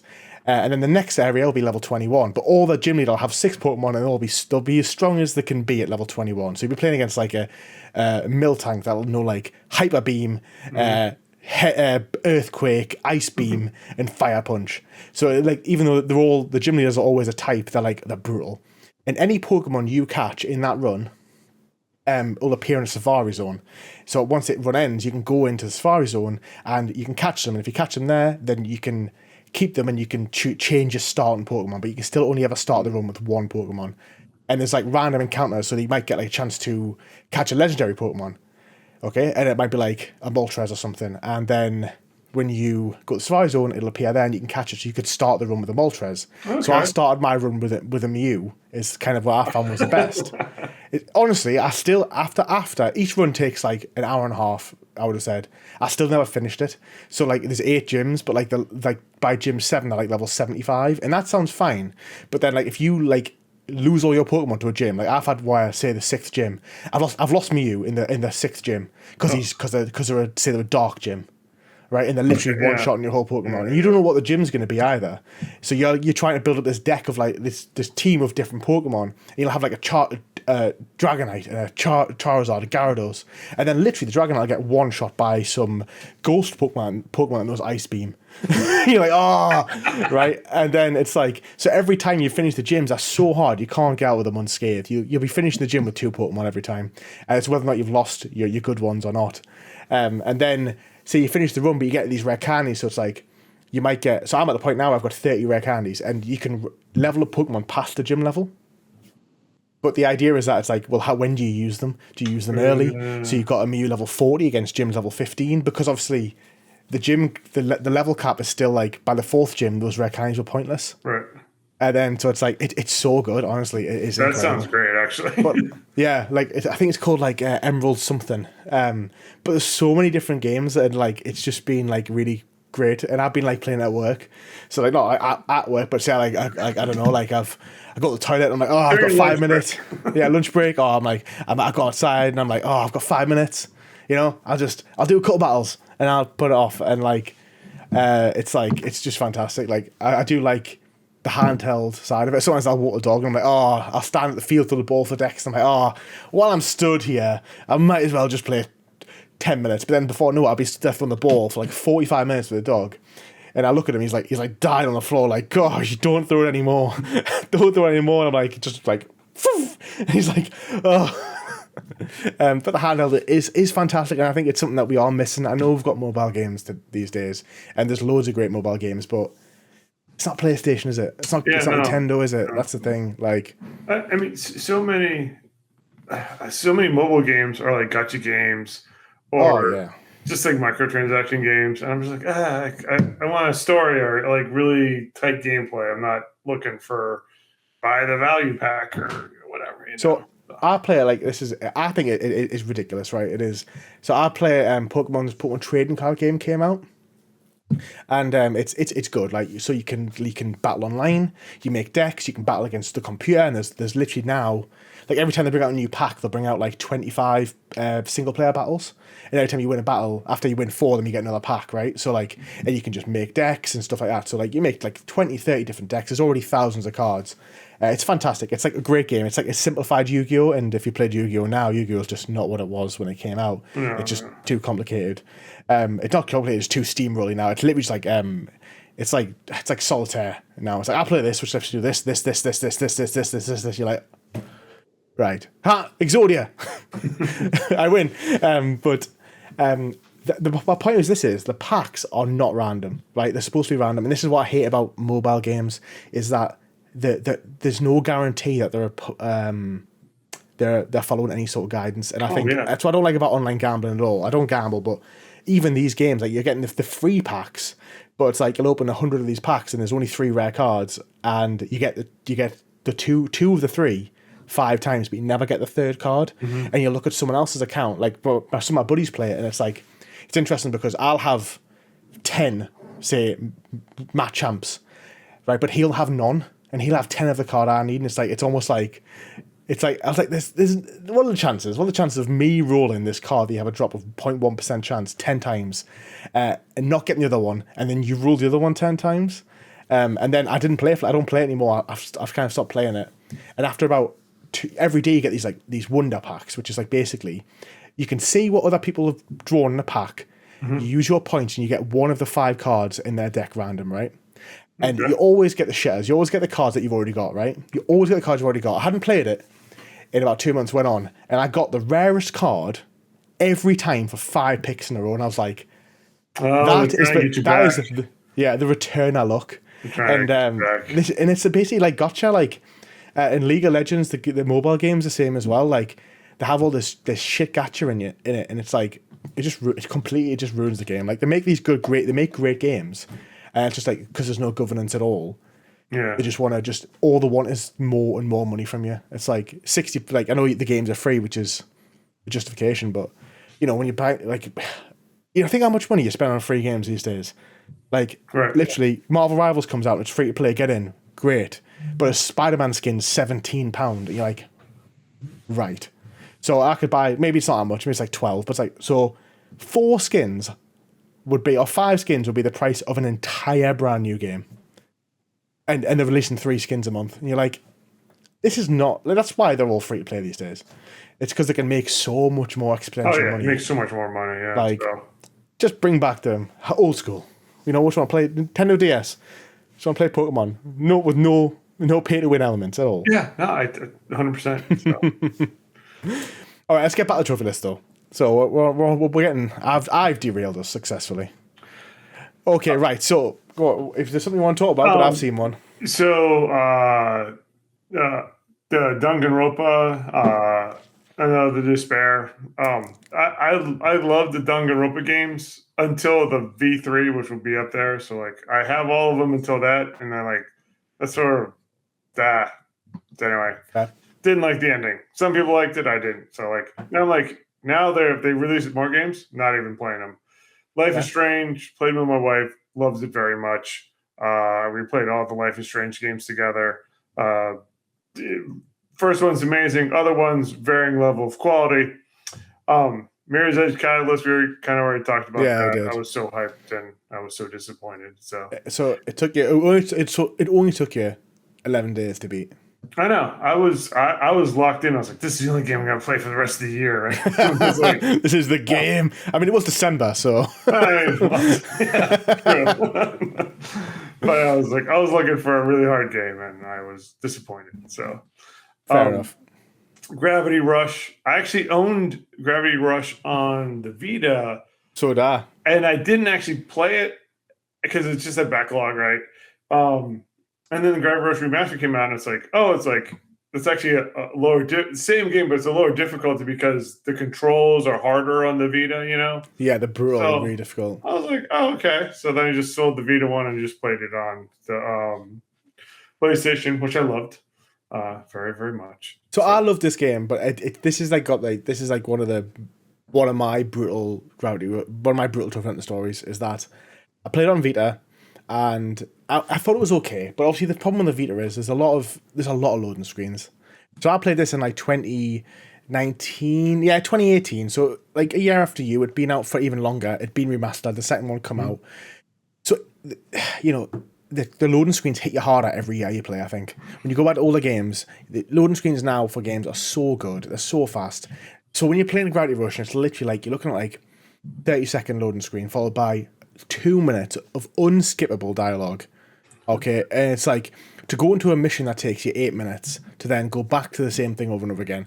And I beat it, and I was like, I got the platinum. And I was like, okay, right, I want to do a DLC, and I was like, I put it off, and then it was on sale, and I was like, I saw it, and normally I'm sure there's 2 DLC packs like £18 each. I was like, Jesus, I paid £8 for the game. It was on special for like half price. It was still like £20, and I bought it. And then I was like, okay, I'm going to do it. And then I went on and I forgot that I'd actually reset my PS Vita so I could play on a different region. So to reset your Vita, you have to erase your memory of the game. So I hadn't backed up the save online, and I was like, oh my God, I'm going to have to play through the entire game of Gravity Rush, which is like 25 hours to get to the end for the platinum and for the DLC. I was like, and the DLC is 20 hours. And I was like, I just can't do it. I was like, I just can't. There's not a world in my head where I can do it. And I tried it a couple of times, like an hour in, and I just couldn't get going. And because it's weird, the controls, it's not something you can pick up so quickly. Like, and I remember like after half an hour, I was like, what the hell's going on here? I don't remember any of this. And then I was like, oh, I put it off. And then a month later, and I was like, I'm done. So I literally just wasted that money on the DLC. It's on my account. I don't even know where my PS Vita even is, so yeah, I don't know where it is. Mine's collecting dust in the basement because they stopped making games for it. Otherwise, I'd still be playing it. So yeah, I mean, I loved it. I did just think it was just the loading times were just difficult, especially like, and the Uncharted game that came out was pretty bad. I didn't enjoy it very much. I found it and it was very difficult. Did you play it? No. Oh, it was the hardest difficulty. It was brutal because it was like like a, what's it called? It's like when you have to press buttons in response. Oh, QuickTime? Yeah. Yeah, QuickTime, but it was a touchscreen QuickTime. So it was like, do like a zip like that, like do these weird animations, but the touchscreen was so unresponsive and it was one fail dead. Right, and you had to do the boss. I'm sure you had to do the boss fight again. So you had to do the whole boss fight against this guy to get the quick time event at the end for it to be really really unresponsive. And it was long as well. It was like 3 minutes. It was like a normal fight scene, and all of a sudden it would just bring you this quick time event, and you had to be like milliseconds, like. And if you failed, it was like dead, no mistakes, on the hardest difficulty. Redo the whole fight again. I was like, this is crazy. Brutal. And it was mainly just because of how bad the PS Vita's response on the touchscreen was. Like, was it the back as well? I think it was the back that was touchscreen, not the front. I think it was like the back of the screen you had to do it, and I was like, it was ridiculous. It was awful, man, honestly. It was so bad. There's only one game that had really good touchscreen controls. We'll get to it a little bit further up. Okay. Nier Automata, amazing game. I didn't actually realize like there was side quests. I was so busy just jumping from story point to story point. Like I finished the game, and then like later on, like people were like, I was reading about people talking about these cool side quests. I'm like, I never did any of them because I was just going. I was so interested in the story. I just hit all the main story points. So the funny part is, I played on easy mode, which gives you like a chip, which is like an auto dodge thing. And so but near the end of the game, I was like, you didn't really even have to do any configuration for anything because you're auto dodge, right? So whatever. So I was like going in there and I like unequipped the auto dodge and I immediately got killed. And then you have to go get to your body to get your chips back. I didn't realize that. I died again. And so then my body disappeared. So I could no longer auto dodge. So near the end of the game, I had to learn how to play the game. That is brutal. But I made the last couple hours a bit more difficult. Oh, yeah, that was brutal. But I deserved it because I was being stupid. That's fair. Autopilot in the game. Yeah. And you don't realize. Odin Sphere, love the whole series. Everything Vanillaware What is does. it? Love. I played that game. All their games are being re-released. Love them all. Amazing. Just a great storyline. Just is it a graphic novel? So what? Is it a graphic novel or what is it? I don't No, know. it's side-scrolling. All their games are different kind of core gameplay mechanics, but they all have really great writing. So okay, a lot of collectibles. Holy moly! Yeah, but again, it's good. The story is just chef's kiss, just great. 25th Ward, basically Suda 51. Love Suda 51. I play a lot of his games. Just he did Killer 7, which I think is one of the best games ever. That hasn't been released as far as I know, but I'll just play all of his games because his games are great. Okay, so we're still, we're basically, it looks like we're transitioning to PS4 at this point anyway. Yeah. Oh yeah. Probably maybe a while ago actually, but there's a couple PS3 games. Well, no, 2016. We're basically a big jump here. Like, again, there's not. There's a game a month, isn't there, basically, now at this point in 2017. Then we'll get to God of War, which must have been quite an experience for you. Oh, yeah. It was great. Absolutely fantastic game. I loved it. And I think we should jump a little bit to 2020. So we'll just scroll up and we'll kind of see if anything catches your eye that you want to talk about. But we're kind of at a point now where it's 8-9 years, but then obviously COVID happens. And then obviously is this when you start to get involved, like you see the communities and stuff. Right. So right before that, Kodama, that's White Wolf didn't like the game either. I also hated that game because there was like a glitch trophy, and I just kept replaying certain stuff over and over again. I couldn't get it. Like I couldn't sleep. My wife's like, "What's wrong?" I'm like, "I can't. The game just doesn't work." And she's like, "Well, who cares? Just like stop playing." I'm like, "You understand? I have 100% on everything. I can't stop now." So eventually, like it worked for some reason. I just kept replaying and trying different stuff, and it eventually worked. So, but I don't know what the glitch was, but it's someone's posted here saying in 2020, beware the guide you use because the one I used here, trophies didn't unlock the way the guide says. That might have been my problem. So it was not a fun experience. No, it is brutal, isn't it? It's brutal when it's especially when it's a glitch because it's not even anything you can do or fix or anything like that. Okay, so let's move on though to 2020. Yep. So basically, 2020, COVID happens, and then it's I got so much more time. And I was like, oh. And then I saw Lucy's Road to 100 video. I was like, oh, people care about trophies and that stuff. And then that recommended your channel to me, and watching your stuff and your channel and your trophy reviews. I'm like, oh, I could do this, right? So then I want to try to get my trophy list reviewed, and I try to get like 100%, and I go 100 trophies. That'd be like a cool kind of list to do. So then I was trying to like quickly sort of get to 100 platinums, right? So I think the first one, if you scroll up a little bit, was like Hitman Go. Was like the first one where I'm like trying to like, I'm trying to get to 100, right? So like, I mean, it's still a game. I wouldn't call it. I mean, it might be it's a grub, but like it's still like a game, right? Yeah, it's like a turn-based kind of thing, isn't it? I'm sure I played them both a long time ago. So the winners, Daydream. That's a kinetic visual novel. Like no choices, just go straight through it. Although the interesting part of that is you read the developer's notes, which I'll leave people to find that on their own. That's more interesting than the actual story of the actual game. How slow? Come on, how slow? I'm not going to read that. I want to know. Well, basically, you might want to cut this part, but like, basically, like the developer was like, he was looking at a adult forum for video games, and there was a grandmother grandson tag. And he's like, oh, there's so many games like that. They actually have a tag for it. He's like, I wonder what it would be like if I wrote a game like that. So that's the premise of the game, which they actually didn't happen in the game, but like you can see where those things would be inserted into the game.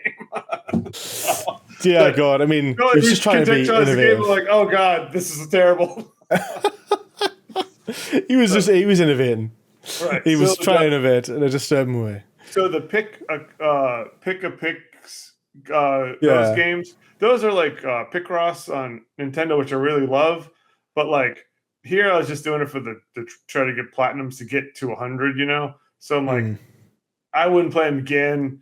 Like if you like that, and then the interface on Nintendo is even better, so I wouldn't worry about that. So just like inferior in every way to an older game. Yeah, just not great. Gris, amazing, like indie art game. So that was like a legit game. Donut County. People think of that as a grub, but it's kind of like Katamari, which I have a bunch of those, where it's a kind of an interesting gameplay mechanic, but it's so short, right? So it's I loved it. Like, yeah, it is a fast platinum, but it's the line, isn't it? Though it's like. Right. It's the whole thing of like, just because the game takes 4 hours to platinum doesn't mean it's not it's still a game. It's an indie game, but they just made a fast platinum on it. It's a good. He had a core gameplay mechanic. Like, let's do this, and it's good. Yeah, and it was just basically like you're just a whole on you, and you just eat everything, and you get bigger and bigger and bigger to the whole each of the whole level. Yeah, like, and you got it starts with like a tiny little hole, and you got to kind of figure out the first thing to find. It's like a pencil or like a little brick or something. And before you know, you're just like eating the guy's house. And it's just like it's great. Like it's great. Yeah. Drowning was like one of those games I learned it from watching you. Well, I apologize profusely for the influence I've had. That game is probably like I just had too many people play it. It is very. I must say, like, there's a whole bunch of games that you recommended that I bought that I never played, which I'm very proud of. I just donated to Rock-a-Lock or whatever that. Yeah, Red Lake. Yeah, I don't know. Yeah. So, there was interesting times. Yeah, Tokyo Dark Remembrance. I kickstarted that game on Kickstarter. Okay. So I was like, oh, it's cool. It's a cool, like, scary game.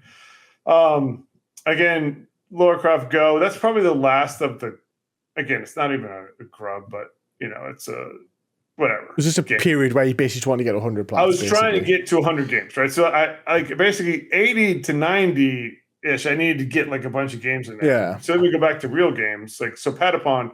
I love Patapon. You'll see Patapon on this list several times. Basically, it's a PSP game. I played it so much. This game. I remember this game. Yeah, this game actually like hurts my hands to play. So actually, I can't hold the controller normally. I kind of do 2 fingers like this, and I have to kind of like tap, And I went to a physical therapist because my hands were hurting so much, and she's like gave me advice on how to like, you squeeze the tennis ball to help with your tendons because I was like constantly like that. But I mean, I love it. And this is a game where I would complain. It's the trophy. The platinum was too easy because like on the PSP, I just played it forever, and because the bosses, every time you beat the boss, they just level up and you can play them again, right? And I was just playing them up to like level 90 or something crazy, right? Just because I just played it over and over again. And this one, it's like you don't have to like do that much to get the plat. So I don't remember the. What's it called? Patapon. Yeah. I played this game and I can't remember for the life of me what it actually was. Have a look. Oh no, give me that. I literally like generally. It's your little eyeball guys, and you tap in different patterns. Like one pattern's attack, one pattern's march, one pattern's defense. So, and then you have to kind of equip your troops and use different kinds of troops for different kinds of enemies. And then the bosses have specific attack patterns where you can like attack at certain times, defend and run away or jump. And so it's like timing, and you got to keep the rhythm, which it's kind of funny because I usually suck at like people who know me, like I don't have any rhythm at all. But like when Patapon, I am like the rhythm god apparently. I have played that game before. It has come back just a little bit. I feel like my brother must have it on PS Vita, and I maybe played it like on his like for a little bit on PS. Was it PSP at all? It was a PSP, yeah. That's where I played it forever. I feel like maybe I played it on my brother's PSP or something like that. Not a lot, like a very small amount. All right, okay, but yeah, it looks like a good game. So then we're getting on to like we've got a few non-platinums here, like Necopara. Yeah, Necopara. Like if I could delete any games, it'd be those because like it's like a visual novel. It was like on sale, like crazy sale. So I bought it. I played it. I'm like, this sucks.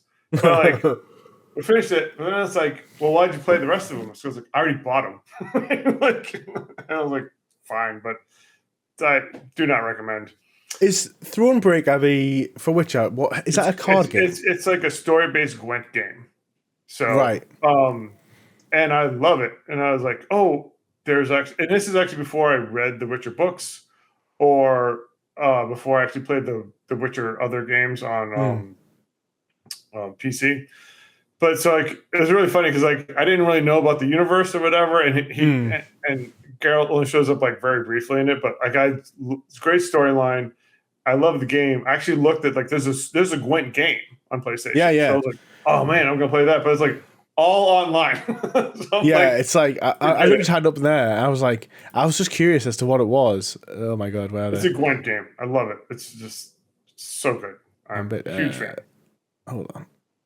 With a great story in it, so yeah. So there is actually a hardcore Gwent game. Yeah, which it's just like winning all the games all the time. I just I mean, if it was against a computer, I'd definitely do that. But I'm not playing online with people, so it'd be hard now as well because everyone will be there'll be like you probably have to wait 5 to 10 minutes for a game and then to go against someone who's an absolute sweaty lord. Yeah, because I'm pretty sure there's a mobile game of Gwent now as well though. So like. Oh. So again, but that creates like that means that the more casual people will just play the mobile version. Okay. Like you got to be like to play on the PC, to play on the PS4, you'd have to just be a proper giga sweat. It'll be on PC as well though. They'll probably maybe cross-play though. Maybe you should look at playing on PC. Okay, I lost where I was there from just scrolling mindlessly. Yeah. So basically, Patapon 2. Yeah. Well, before that, Dust Diver. Basically, it's a Taiwanese game, so it's kind of cool. It's basically like a beat 'em up sort of game, but it's like Taiwan. So like normally so many games we see you're in Shibuya, you're eating Japanese food. This was like places in Taiwan are like, oh, I know that place because I've been to Taiwan, and like so it's kind of like the same kind of game, but it's set in a different culture, which I that's really nice. enjoyed. That was a fun game to play. I do recommend it. What's the guide say? Just 5 out of 10. Not easy then. Like no, but like I mean, I was able to do it, so I'm not like. So is it like a normal, like an arcade beat 'em up? Yeah. You kind of go into little like rooms and you kind of beat up everybody in the room and stuff like that. Yeah. So I play them all. I've been playing the Marvel Cosmic Invasion, which is actually probably the only one I've enjoyed lately. Because I play like there's loads of arcades in Newcastle and like those beer arcades as well, like places that serve beer and they're always busy. And every time I go in, I'm reminded that I hate traditional arcade side-scrolling beat-em-ups because it's like, especially when you pick up an arcade, there's no instructions, or all you get told is like punch, kick, and jump, and there's no pause, so you can't like pause and look at instructions or anything like that, and like you just stood there, and like the enemy will just stand at the perfect line to hit you, and you're like you can never get it right because you're not playing it enough. And I also get so frustrated. I'm like, this is just like not fun when like the computer can get an angle to hit you, but you have to kind of figure it out, and you're literally just starting the game. Like, and every game's slightly different as well. Just frustrates us. I've got a bean about it now. But even when I go into, I was pretty good at Tekken 8, and I go and like play Tekken 3 in the arcade. That you can't pause it, you can't look at anyone's combos, so you just kind of expect it. And I'm like getting beat left like like anybody, like because I'm like, okay, well, I'll stand there, I'll do like a jab and a kick, and I'm like, okay, well, that's clearly a combo, and then they just press square, square, square, like dead. I'm like, oh my god, what was the point? So as I've been like, word damn, should I quickly go to the toilet? I'm like googling like Tekken 4 arcade combo for Jin. Oh, right, okay. I'll come out and I'm like, yeah, right, okay, I know this combo now. Still lose. But you know what happens. So, Katamari Forever. I love the Katamari games. I played them back on the original PlayStation. So happy to play stuff again. Ultra rare, so because you had to collect like everything, which was insane. Like the game, there's like a database of collecting everything, but online as well. Yeah. So I guess I lucked out and got that when the online was still going. Nice. So, but yeah, super fan. Oxenfree, amazing story-based game. I think that was like my 99th platinum. The 100th one had DLC, so it's further up the list, but or maybe it was 101, whatever. But like Oxenfree is great. It's just like, and it does one of the things that like I love in trophy hunting is that like there's a trophy that changes how you play the game. Like there's so Oxenfree is like it's dialogue-based story, right? And you pick the options, and that's how the game plays out. One of the trophies is say nothing to anyone. I was like, what? Like, so you can play the game as a silent protagonist, and you never say anything, and that just brings you down a certain story path. And I was like, never occurred to me to like never talk to anyone in a dialogue-based game. I'm sure I've had a few conversations with Adam McDermott about this, and I'm pretty sure didn't he make a full video on it, which I've definitely watched. I think a long time ago. Like he literally just like he loves this game, and he always talks about how good it is and how great it is. Oh yeah, like, definitely. Still yet to play it, but you know, I think the time is passed on it for me now. I don't know. There's loads of games that it's just too many games, not enough time, right? Oh yeah, that's my biggest problem. My backlog is huge. Like you know. So when was the 100th platinum? So 100 platinum was Disco Elysium, which the DLC moved it up the thing. So I've got to see that's a game that my friend Spedgy keeps telling me to play. I own the game, so I actually went and fought to buy the game physically. Good. It looks incredible. Like, it is incredible, and I will pontificate on it greatly when we get to it. Okay. A bunch of games here were like games that I liked, or I think that Amnesia Memories was like it's an Otome game, so like I'm pretty sure I just played that because like it had a lower rarity and it was like free or easy or something. Okay. So there was a certain period of time where I was like just playing stuff easy, but this is also the time where I started to get into like the Discords of stuff and playing like Discord challenges. So that's sort of like the current meta and my new meta. It's like I'll play games that I want to play, obviously, for myself. Yeah. But then there's like a Discord challenge. And like at that point, I just throw out all the rules, right? So like, you're trying to win the challenge. Like sometimes during like October, it's like spooky game month, right? So you got to get platinums or get 100% completion in spooky games, right? So games I might not play, but like I wouldn't have picked normally, but it's like, oh, it fits the challenge and it's easy enough to get done in the month for the competition, right? So you'll see from here going forward, you see a lot of those games. So there'll be like months where I get like 5 games and then like several months where I get like 1 game, right? Because I did a lot of work for that Discord thing and then nothing afterwards, you know? I mean, I've already noticed that there's definitely like we've looked over a few games here. We have glossed over them for time, but there's an increase in game on the account at this point. Because now I got like 3 hours extra a day to play. Yeah, so, that's substantial.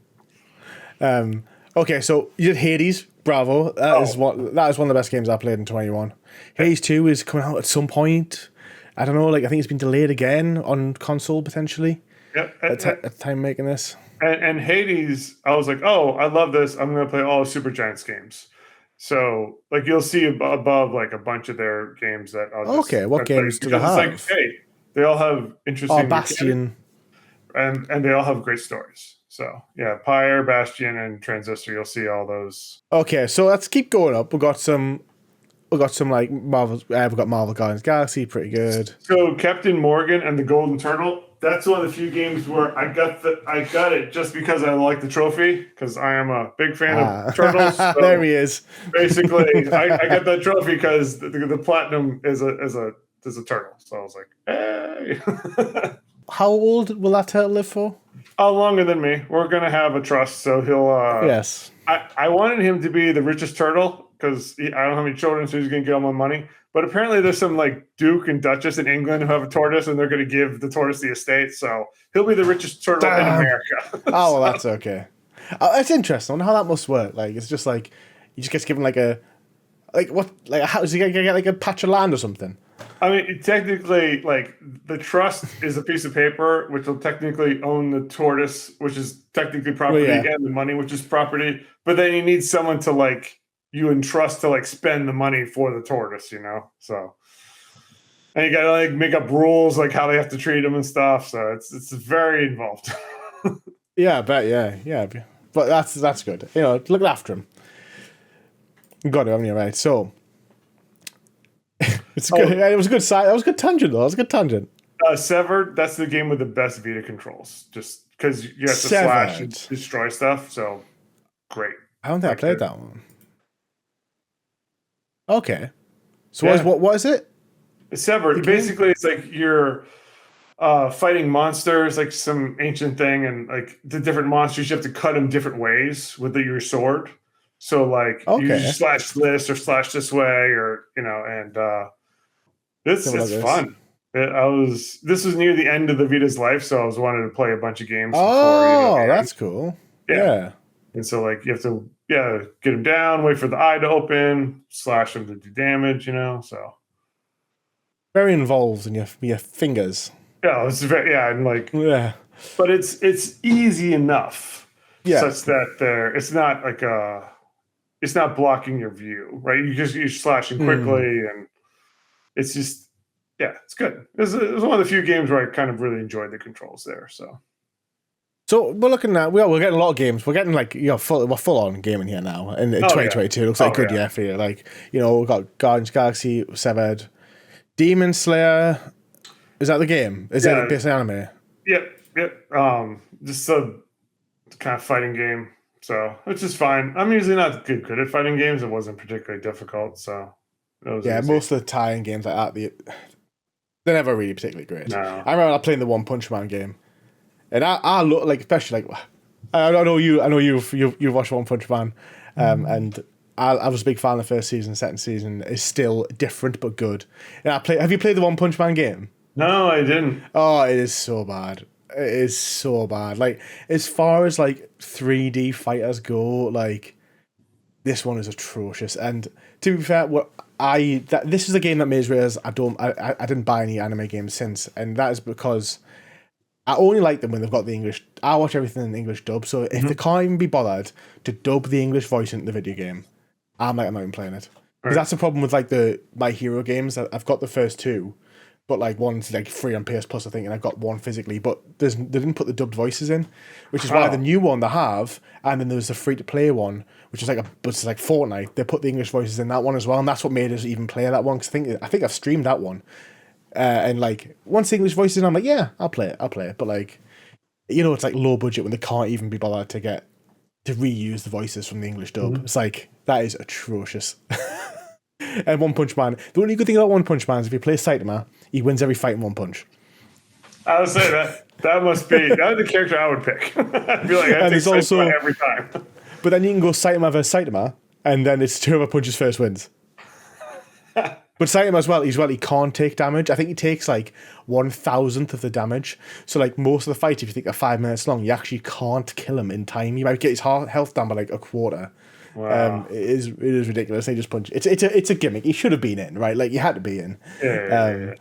And it's like it's interesting because it's like you start off as a hero in the world, and like you level them up, and then you like unlock the moves of the other fighters, and you can kind of customize your own character. And it's an okay little RPG element, and it's kind of like follows up to the story of the first one. It's like almost as if you were there, like kind of like a side character, like helping out the S ranks and stuff. But ultimately, it's just a click, and there's no actual speaking in it. It's all just text. Mm-hmm.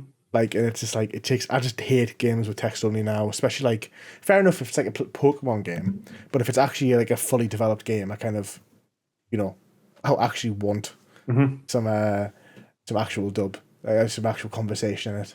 Even if it's like, even if your character replies with nothing, but the other characters all talk, I'm fine. I'm fine with that. But I wouldn't recommend it. It doesn't get my recommendation. Okay.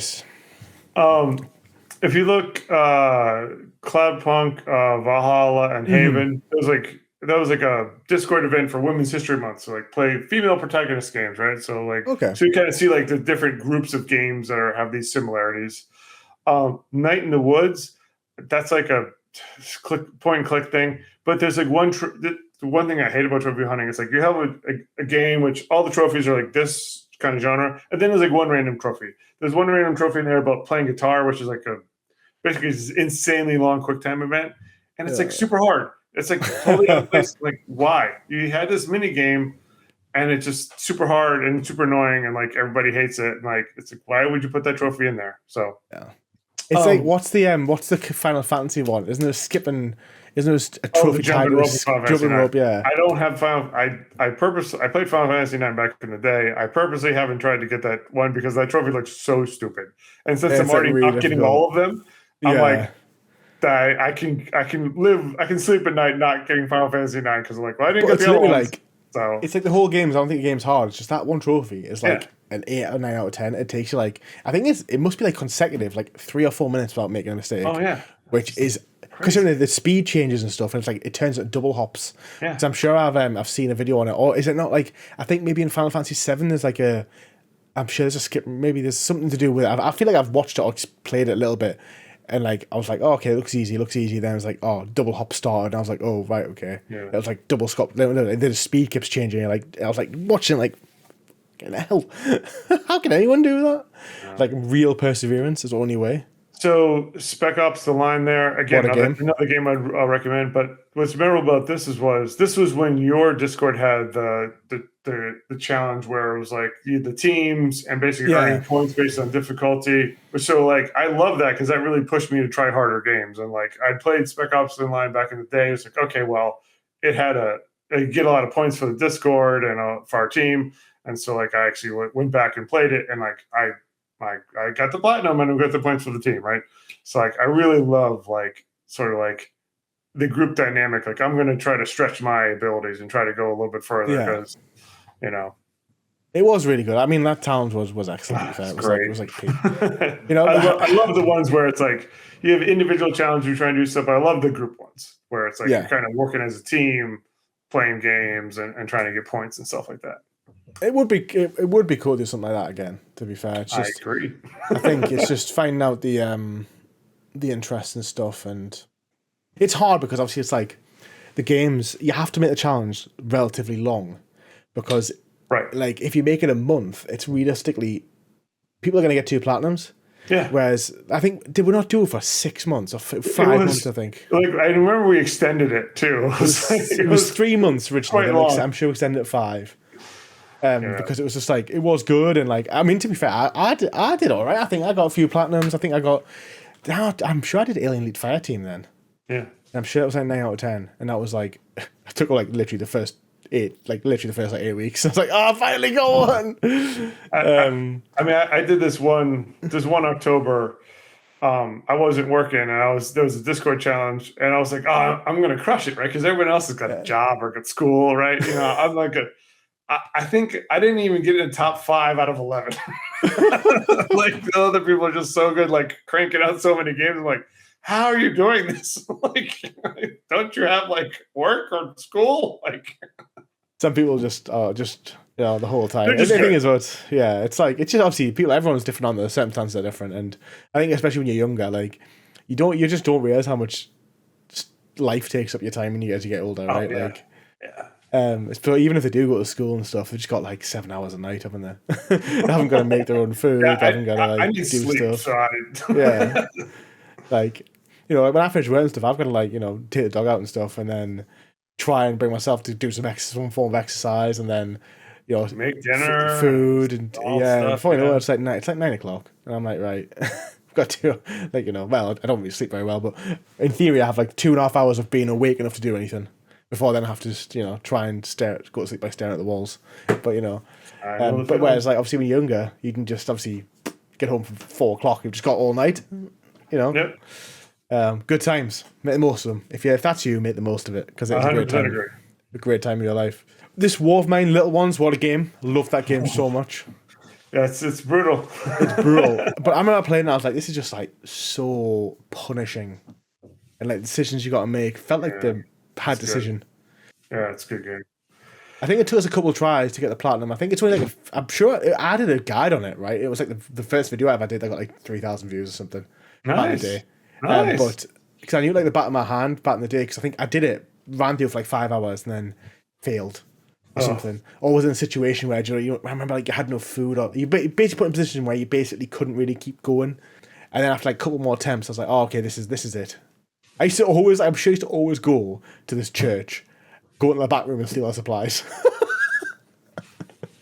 There's like a room you could go because you could make people go places, couldn't you? Yeah. And you could like either be violent or just like talk or try and trade. But there's one room in the back corner where like there was no one there, and you could just steal like bread or something from it. And the guy would be like crying afterwards, like, "What have I done?" And I'm like, "Shut up, get out. You've got kids to feed, damn it." So right below that, Lovers in a Dangerous Space Time. That's ultra rare. That's the easiest ultra rare I've gotten by far. Okay. I think it's a PS Plus game, so everybody started it and very few people finished it. So if you ever want an easy ultra rare, this is what you do because it's not difficult at all. So nice. Okay, we'll move up. We've got Mass Effect trilogy. Hold on. You did 1, 2, and 3, and then Legendary Edition. What's that? Oh, is this because you did the pack? You did the pack for 3, getting all the meta, all 3 or whatever. Yeah, it was carried, wasn't it? Yeah. It's like the trophies carried across. Yep. So complete Mass Effect 1, 2, and 3 on Insanity without changing. Yeah. This is great. Love it. Love the games.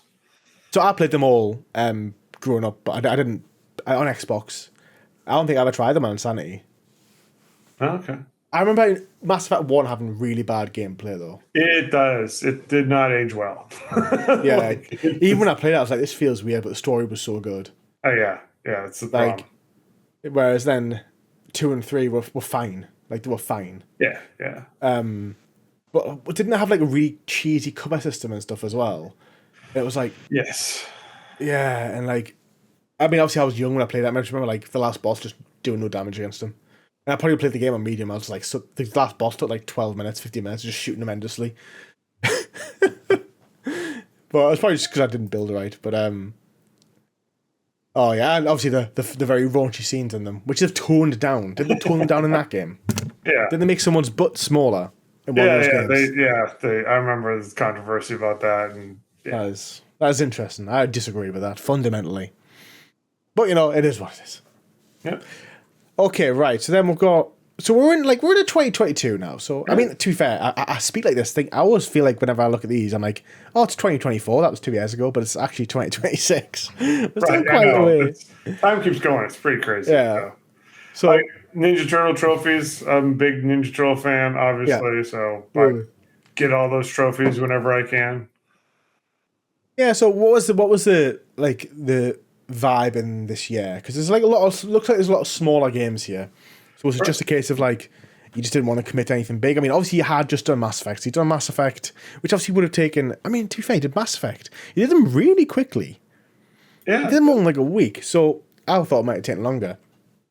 Yeah, I mean, if it's the only thing you're playing, right? So it's, you must have known the game as well. Because these are remasters, aren't they? So, I don't remember how long those games are actually. So maybe that's why. So that October there was a Discord challenge, which was like all of spooky games, right? So again, I'm going for the non-platinum games because you're trying to get as many because you're competing for the month. You know what I mean? Of course, getting those in, and then like After Party, that game is the same one that made Oxen Hills, because like, oh, great writing. Let's see what else they wrote. Unpacking, great game.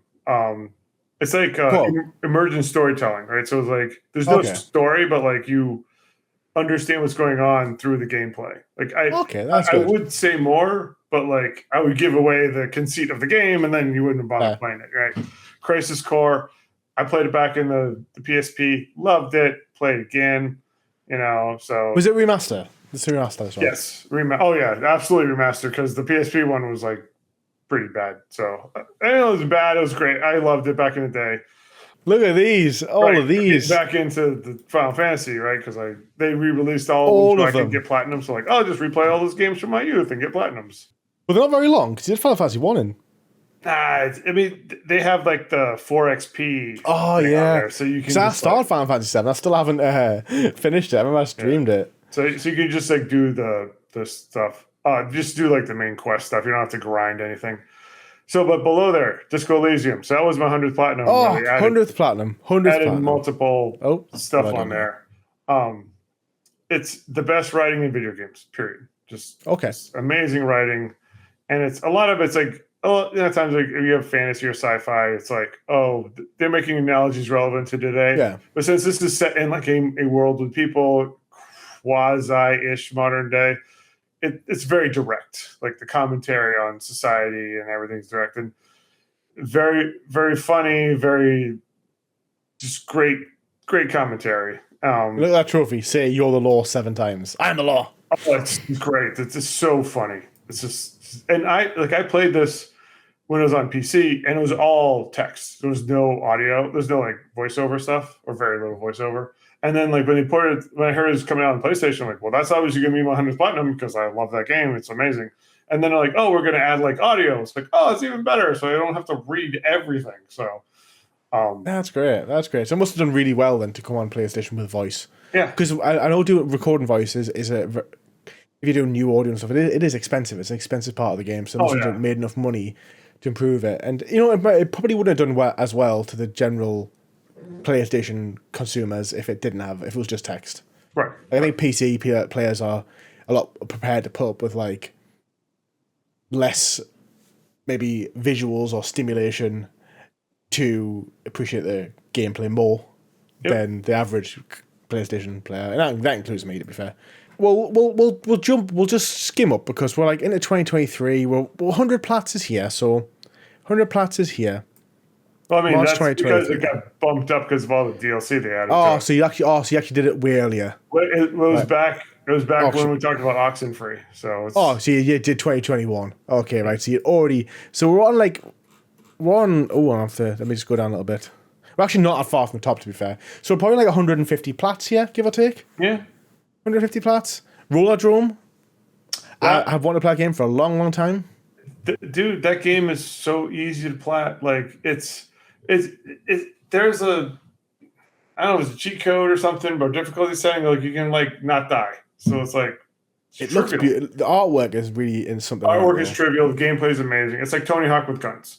So I'm like, I love the Tony Hawk games. That's awesome. It's just great. It's really good. Also, 10 hours. I might have to dip in because I feel like I need that. I need a game I can't plat quite easily, and that was free on PS Plus a while ago. I know it was. I'm shocked the difficulty, the rarity is so low. I figured it'd be very high. So yeah, all you gotta do is like turn on the assist, and it's like, okay, now I don't die, and I just that's hilarious. So. That's so funny. Maybe that should be my first plat of 2026. I feel like I'm overdue. I've literally got all these games I'm so close to doing, but I'm not as close to some of them as I wanted. Like I deleted like Marvel Rivals. Like I was so close, and I just deleted it because I just couldn't stick with the game. I was like, this game sucks, man. Goddamn terrible match rating. So speed commentary of a couple of these. So Trek to Yomai, again, that was another trophy competition one, which I kind of challenged myself was a little bit more difficult than I would have done because higher difficulties, like one hit you die. But again, doing it for the Discord, it was fun. Final Fantasy 15 Pocket Edition. So I didn't get the core one because that has an online component. That one doesn't. So that is it. So what is this one? Is it a chibi version of the game? Like a shorter chibi version, but it has the same story. So, because I'm like, I want to see what the story is. I like the story. I love the story, actually. Yeah. So, no online trophies. So, which is great. And what was the combat like? Was it still a new combat? Because obviously, the Final Fantasy 15 was the first one that didn't have turn based. I don't remember what the combat was like. It was easy, whatever it was. Okay. I mean, it doesn't look nearly as cool as the videos of the 15. So, I think 15 was the thing is about 15 was I felt like it was visually really attractive. Like the gameplay looked really yeah, visually stunning, but it actually wasn't like the difficulty was to do with stats and stuff mainly, and like under your understanding of the game, it wasn't actually like the gameplay made it hard. That's how I remember it anyway. yeah. Like it was more like, are you the right level? Do you have the right equipment for these fights? Not, oh, you're not pressing the buttons at the right time. That's how I remember it. Like, still felt very much like it was basically like a turn-based RPG rather than. It wasn't a turn. It felt more like just. It felt very much more like an RPG than just a fighting game. Right. Like, but it was fantastic. I love that game. Oxenfree 2, also great. Banner Saga, that was a game I played a long time ago, but like I really enjoyed it. I really enjoyed the turn-based tactical. Wanted to bring it in. That was a Discord challenge, so again, I like challenged myself. Actually, I bought it a long time ago, sold it, so I rebought it, and I still this 2 and 3, which I'm waiting for the next Discord challenge to be like, okay, I gotta like gotta toughen up and like do it because it's very taxi. It's not super difficult, but it is not trivial, right? Okay. No More Heroes Allowed. That is, I redeemed myself on the PSP. I just failed. I couldn't get it, but now like they got re-released. And I'm like actually learned the gameplay mechanics. I didn't really get it back in the day, I don't think, but I actually learned how to play the game. So I got the plat. So I personally redeemed myself. So I did the VR version, and I loved the VR version. It was nice. so good. It was so good. It was like a tactical game, but it was like you were Yeah, yeah. looking. It was like the VR was you were stood looking down at like a board, and you could see it all happening on the board, and you were like putting the characters in, blah blah. But it was very much like you were playing like an interactive board game. Like That was it great. was really cool. Like I remember playing it, I was like, this game is so good, and it was so short as well. And I was kind of sad that it was over. 'Cause it was just like yeah, it's an RTS, I think. Yeah, yeah, yeah. Yeah, something like that. So I didn't realize it was more though. Like I mean, so is this version difficult? Not when I learned how to play it. No. Like so, if you enjoyed that gameplay mechanic, I would definitely say go for it. Because the VR one obviously is very different to this. It's very much. I thought it was a standalone game. To be fair, it was like. I mean, it probably didn't even sell anywhere as near as many because we know that it was a VR, just haven't Right. taken Right. off.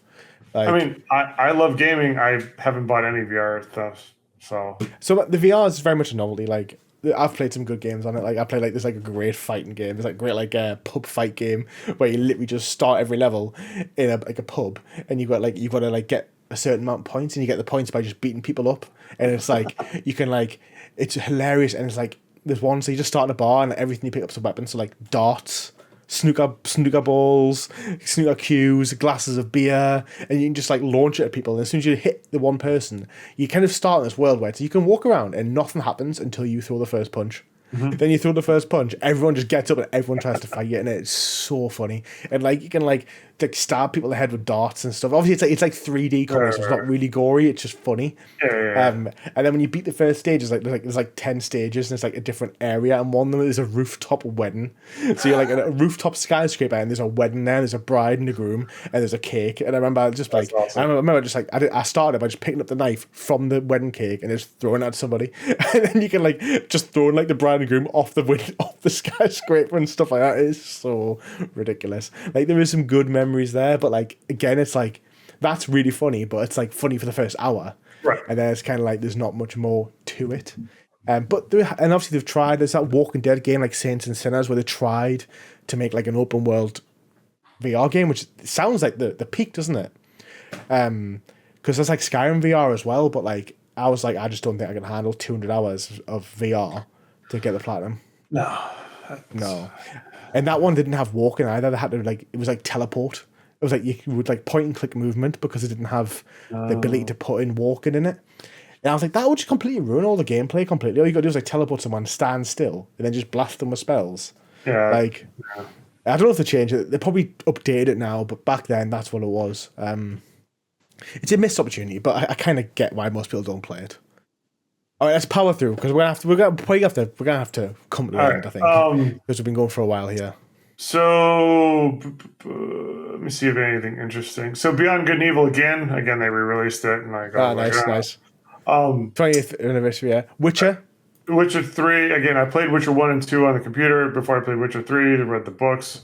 Loved it. I forget which number trophy, but that was one of like maybe 200 or something. One of the, Okay. because I started caring about the numbers once I started Right. trophy hunting, right? Yeah. River Sea Ransom, one of my favorite games from Nintendo back in the day. The So what worst is this? Is this is ever. actually a Nintendo game? Yeah, ever. Yes. They have 3 trophies, all bronze, and it's like not even for beating the game, it's like for buying stuff from random shops. So it's like, What? why bother? Just have 1 bronze trophy for beating the game. It's like I have no idea like why anyone, because like at least the Arcade Archives one, they're just copy paste trophies. Like there's no thought input into it. It's fine. That someone put a thought into this and was like, this is what we're gonna do. Tomato. Like, It's not. This is all. This is. We're gonna make this one super hard. How many trophies do you want? 20? No, 3. Only need 3. How are we gonna get them? Randomly by purchasing the right things that appear at the store, which are random. it's so Sadist. Sadist. Absolute sadist. That is ridiculous. dumb. Yeah. Right, okay, so, we're in 2024 now. We're coming to 2025. So the challenges and stuff kind of ended. I think that challenge was 2022, was no? There's on different Discords, there's different challenges. Yeah, of course, yeah. Which periodically, so. But this is we're in the PS5 territory now, though. Oh, so yeah. the PS4 games I ended. got my This, PS5 Pro, and yeah, it must be December 2024. It's quite late. I got mine in like November. I got mine in January 21. I want to say you were late to the party, but it didn't stop you gaming though, did it? There's obviously clearly you had such a big backlog. yeah. Like, This is constantly. So plenty of Teenage Mutant Ninja Turtles games here, and I haven't played a TMNT game in absolutely ages. that one kind of sucked, and Oh, but it's not the worst one. The worst one I still have, and it's sitting there that I need to play. which one? It's scroll up. It's like the oh, that one right there, the arcade Rafts of the Mutants, the one at the top there. Oh, it's this new one. Yeah, no, it's old, but Oh, it looks like it's it's a set the kids remake of shows. it's a port of an arcade game, and it's just like basically like the enemies can shoot diagonally, but you can only move Oh, so it's that's just horrific. and there's like no real good dodge mechanics, so you just Isn't this one meant to be really good though? and everything, and it's just This one's really good, isn't it? Though. oh, that's Shredder's great, love Revenge. it, perfect, amazing. Got the plat, recommend the plat for that one. Nice. People might wonder this if they're listening. Like, what? If you're still doing challenges now? What server is it that you use? Anybody listening? I just like the community, right? So like, oh hey, and like you're posting, hey, I'm doing this, here are the rules, and there's like a meta, right? So it's like, Yeah. okay, in this month, games that meet this criteria, whatever. So it's like, so you have to think more. It's like, okay, well, I need to find a game that I want to play that meets this criteria that I can finish in a month, right? And then if it's a team-based one, then it's like you're talking to other people. It's like, hey, do you have any advice on this game or this game? Or, okay, I'll get this game, or maybe help boost each other, So it's just, it's the community. I really enjoy the community of like talking to other people about games. Yeah, it's good. Most of the people I know, like in my adult life, like they don't play games. Like their kids might play games, but like they don't. So it's just kind of cool to like be able to talk to people and kind of play games with people. And so that's why I really enjoy the Discord. It's like the community and just sort of the camaraderie, So I mean, even I find now, like most of the people I meet in my daily life, including most of my best friends who I've known, like in real life, like from uni and from childhood, none of them game. They still don't play video games now either. At all, and especially like when I go to like people at work and stuff. There's a couple of gamers at work and stuff like that, but most of the time, it's I just don't meet many of them, to be honest, like at all. And then the ones that do meet, it's like they play like Call of Duty. They play it like annually. They play it like for a month in December, and then that's it. It is good to meet and be able to chat about these things, especially like more specific things like this, of course. Yeah. What servers are you in that have these regular challenges in? Lucy's server. Lucy's server, okay. Yeah. So they're active. They still do challenges at like every month or so. Okay, that's great. So, but like they'll do a couple regularly. a year. There's Christmas one's big one. October, sometimes there's other ones. It depends upon who wants to volunteer and set stuff up, And that's Ludi XP. Is YouTube Discord for those who maybe want to take a challenge on. Mine we've kind of slowed down. But the channel itself, my channel itself, is slowed down. So it's like, it's just other people are still more active. So if you do, maybe anyone listening wants that kind of that place where they have challenges. Go for it. I mean, I do want to bring one back Great to mine, community. but It's just So I mean, I like the league thing. So I like the thing that we did there, where like when we did a team challenge like a couple of years ago, and like I liked having the fact that the that was great. tables, Yeah, and that's the thing that I like. I like seeing great. like a league and tables and stuff like that, and like. Whereas like maybe just something that's like earn one trophy for the month, that probably wouldn't inspire me, but like seeing like a league and it's like all competitive and Yeah, no, totally, absolutely, yeah. So it's good to get that friendly competitive stuff going on. yeah. Okay, so 2 games real quick right there. Tsukihime, a piece of blue glass moon. Like that's it's in the if for people who follow the anime or the video games, it's in the Fate Moon universe. Okay. Type Moon or Fate Stay Night universe. And but this is not directly connected to that. And but the guy who writes it is amazing. Like this is the second game on the list. There was one earlier. Amazing writing. Just like I was like, wow. Like I was blown away. So this is like a remake of those game that was released a long time ago. And then you see up there Melty Blood, which is basically like they made a fighting game based off of all the fights in the visual novel. And like I normally hate fighting games, and that fighting game even has some like an online trophy or two. I was like, I am going to play this because I love the novel so much that I want to like reenact the fights that were in the novel in the game. And that's good. That's awesome. Great. Loved it. I went above that. Worms Armageddon. I played that game back in college with my friends. Is that the first one? Is that like anniversary of the first game? I don't think it's the first one, but it was like the best of the first ones. I remember playing the original Worms games, and I remember loving them. PS1 and stuff. Like, oh my god, great games! Like turn-based mayhem, like holy hand grenades and bazookas, and the worms crying on, and like just epic. Yeah, so it's really funny. I played this one, and it's funny because there were some stages that I guess were licensed and had some stuff, so they changed out those levels, but all the other levels were exactly the same. So there's not many Worms games. I know Worms Rumble came out at the launch of PS5. Yeah, but it wasn't that good of a game. So I never played it. Was it turn-based? It was not just like Fortnite, but Worms. I think it was more action. Like, I don't think it was turn-based. I could be wrong, but I just remember, like, my friend liked it. I was watching some videos online. I'm like, I'm not doing this, so. Yeah, I think it dropped off as well, clearly. Recent players, 9. Well, yeah, it's not got much of an active player base, let's be honest. Okay, right. Oh, So, Patapon, again, they re-released it. I bought it, played it. Nice. I will continue to do that as long as they do. Same Doom 1 and 2 there. I love those games. So this was another Discord like Halloween-ish thing. So I was like, great. Oh, horror. Doom has a horror tag. I'll do that because I love those games. Yeah. The remake of the Final Fantasy Tactics games there. Whereabouts? Final Fantasy Tactics. Oh, you just scrolled above Doom. Yeah, okay.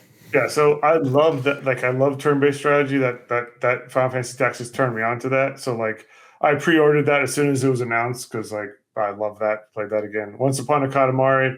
Again, I will play the Katamari games. They don't even need to update it. They could just re-release the same one, put a new trophy list. I'll be happy to play it. Nice. The TMNT, Splintered Fate. It's like, Ninja Turtles and Hades, 2 things I love put together. Is it? Well, is it a roguelike?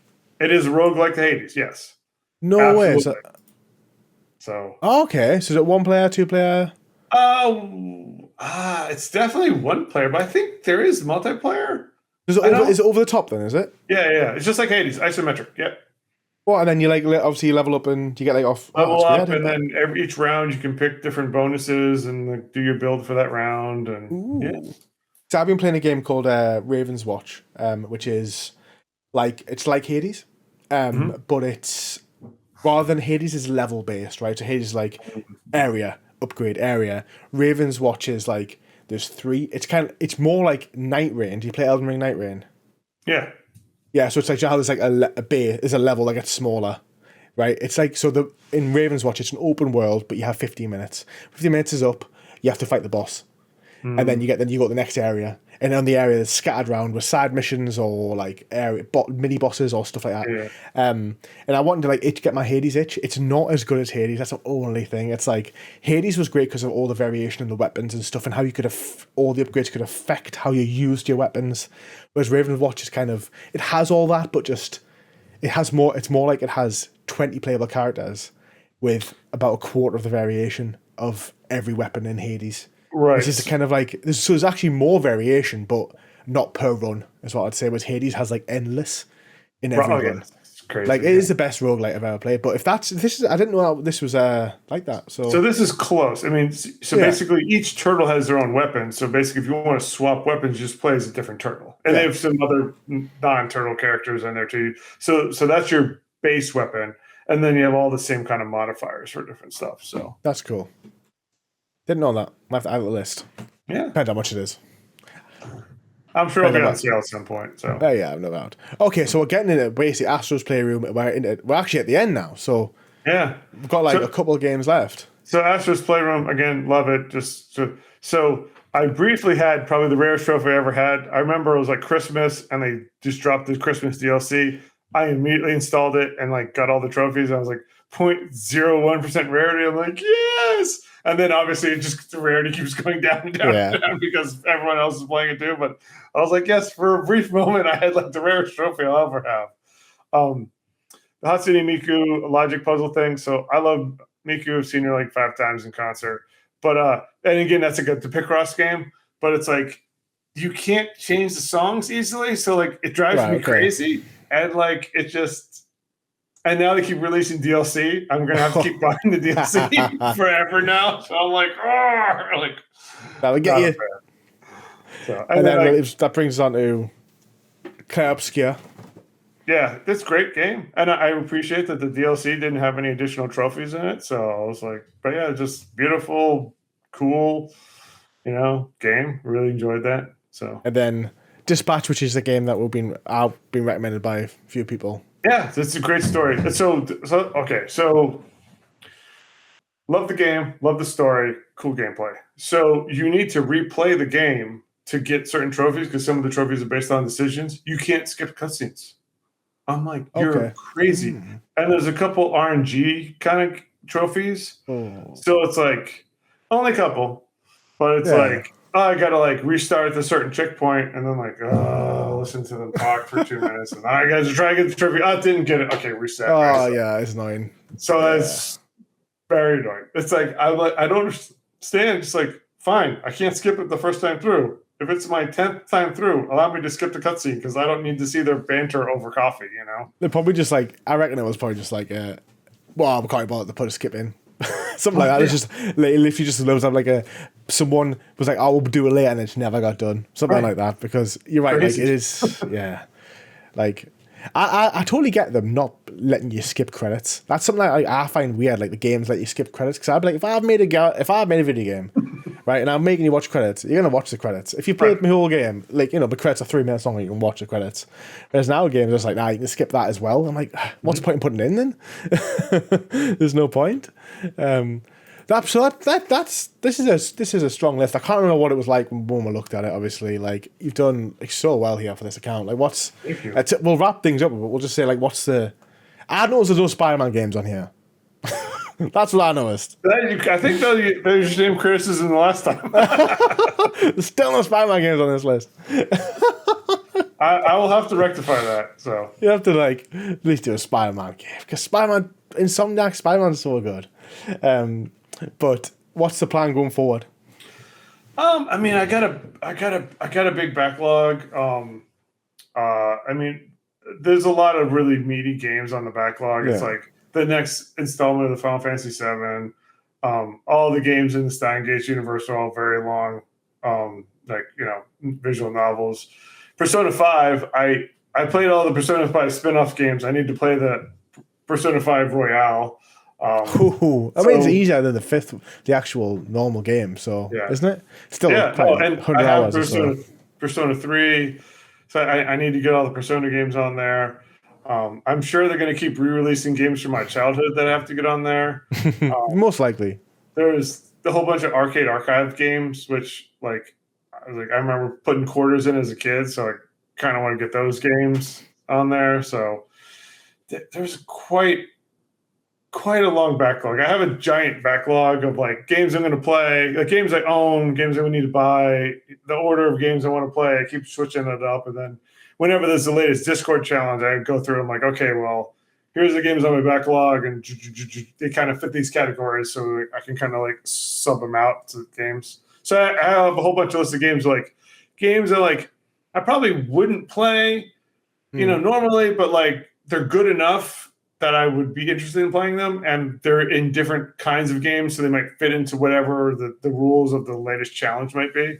So I got a lot of games like that. I have very, very long, detailed, divided backlog. To be fair, though, it sounds like thinking about the games. It does sound good, though. It sounds like for one, you're still enjoying it a lot. It sounds like you haven't really. It's not like you've like kind of slowed down. It sounds like you've still got like other plans. You're still enjoying it and stuff. Like yeah.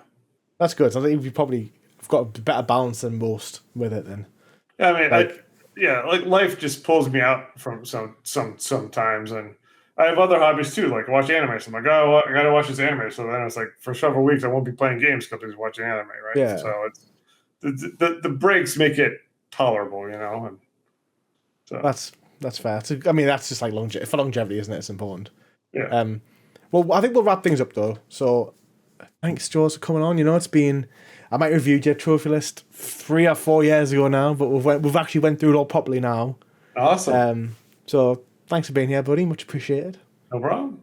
I have recommendations if you want recommendations, or if the video's too long. No, we're going to end it. Let's go for it. If you've got some recommendations, fire away for us and our viewers. I got a lot of recommendations, so feel free to cut out the ones you don't want.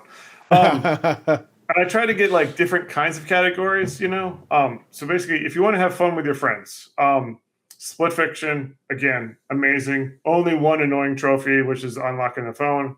But again, you and your friend will have a lot of fun yelling at each other. The runner-up would be Portal 2. Unfortunately, it's unattainable, so I'd say TMNT Shredder's Revenge. If you just want a game that, like, the joy of gaming, Astrobot, obviously. There's only one challenging trophy in Astrobot. And then the runner-up would be Katamari. Any of the Katamari games. The latest Katamari game is the easiest if you want to start out, like, in the shell end of the pool. And then if you really enjoy that, you can play the harder ones. Games that are better than their animes, because a lot of times the game versus anime sucks. Yeah, I was going to say that's not the case in most. The one Tsukihime, which I talked about before, again, amazing story, terrible anime. Play the game, you'll love it. And then the runner-up is Steins Gate. I know that might be controversial for some people. Please put your comments in the chat below if you disagree with me. But Steins Gate, the game, is better than the anime. If you want to be a collector like me and like collect a series, Supergiant Games, all of them are great. They have solid stories and different kinds of gameplay to kind of keep you interested. Runner-up would be Vanillaware. Again, great gameplay, amazing stories. Only one of them's grindy, and unfortunately, only one of them is on the Vita, but they'll probably port that eventually. If you want cool cultural representation, Okami. It's just has so much Japanese mythology, which is actually Japanese mythology in it, which is great. And the runner-up would be Dusk Diver. It's about, if you want to see anything about like Taiwanese food, so it's definitely the game to play. Music Rhythm, Patapon. The latest one, Patapon 1+2 is the easiest. And then the Final Fantasy Rhythm game, which is just Final Fantasy music is great. I get to play all the music from my favorite games. It's great. Games like Final Fantasy Tactics, Ogre Tactics Reborn, just the deepest strategy game. Like, I just can't say enough. It's a very long game, but I was still upset when I got to Platinum because I'm like, well, now I have no reason to play this anymore, The runner-up is Banner Saga. It's also great gameplay. I think it's ultra rare, but it's a doable ultra rare. Games my wife enjoys watching. Life is Strange and Walking Dead. And then innovation in storytelling, Disco Elysium. Basically, your character has different parts of his brain talking to him, which is amazing. And basically, depending upon stats, like different parts of your brain will be more dominant. It's just a great psyche, great trophies. One of the things in Disco Elysium, real quick. It's a murder mystery game. There's a trophy for not looking at the body. Like, I was like, that's the most amazing trophy ever. I'm supposed to solve a mystery without doing any investigation of the crime scene. Great police work. Love it. It's just a great game. And then the runner-up is Unpacking. Again, emergent storytelling. It's interesting non-verbal storytelling. I'll just say that it's a good game. So those, hopefully something on that list strikes your fancy, or hopefully people enjoyed looking at my list. I'm shocked that I spent years just making these trophies for myself, and I finally get to share them. So I can tell my past self, you did it for a reason. You aren't just like trying to get that trophy because you wanted it. Now you get to talk about it with someone. So that's it. It's not. It's about sharing it, isn't it? It's about sharing the hobby, sharing the passion, and just talking about games, because we all love games, don't we? I definitely do. So okay, and I love your channel, man. If you like and subscribe to the video. Thanks, buddy. No problem. Okay, thank you all for watching. Hope you enjoyed our conversation. Take care.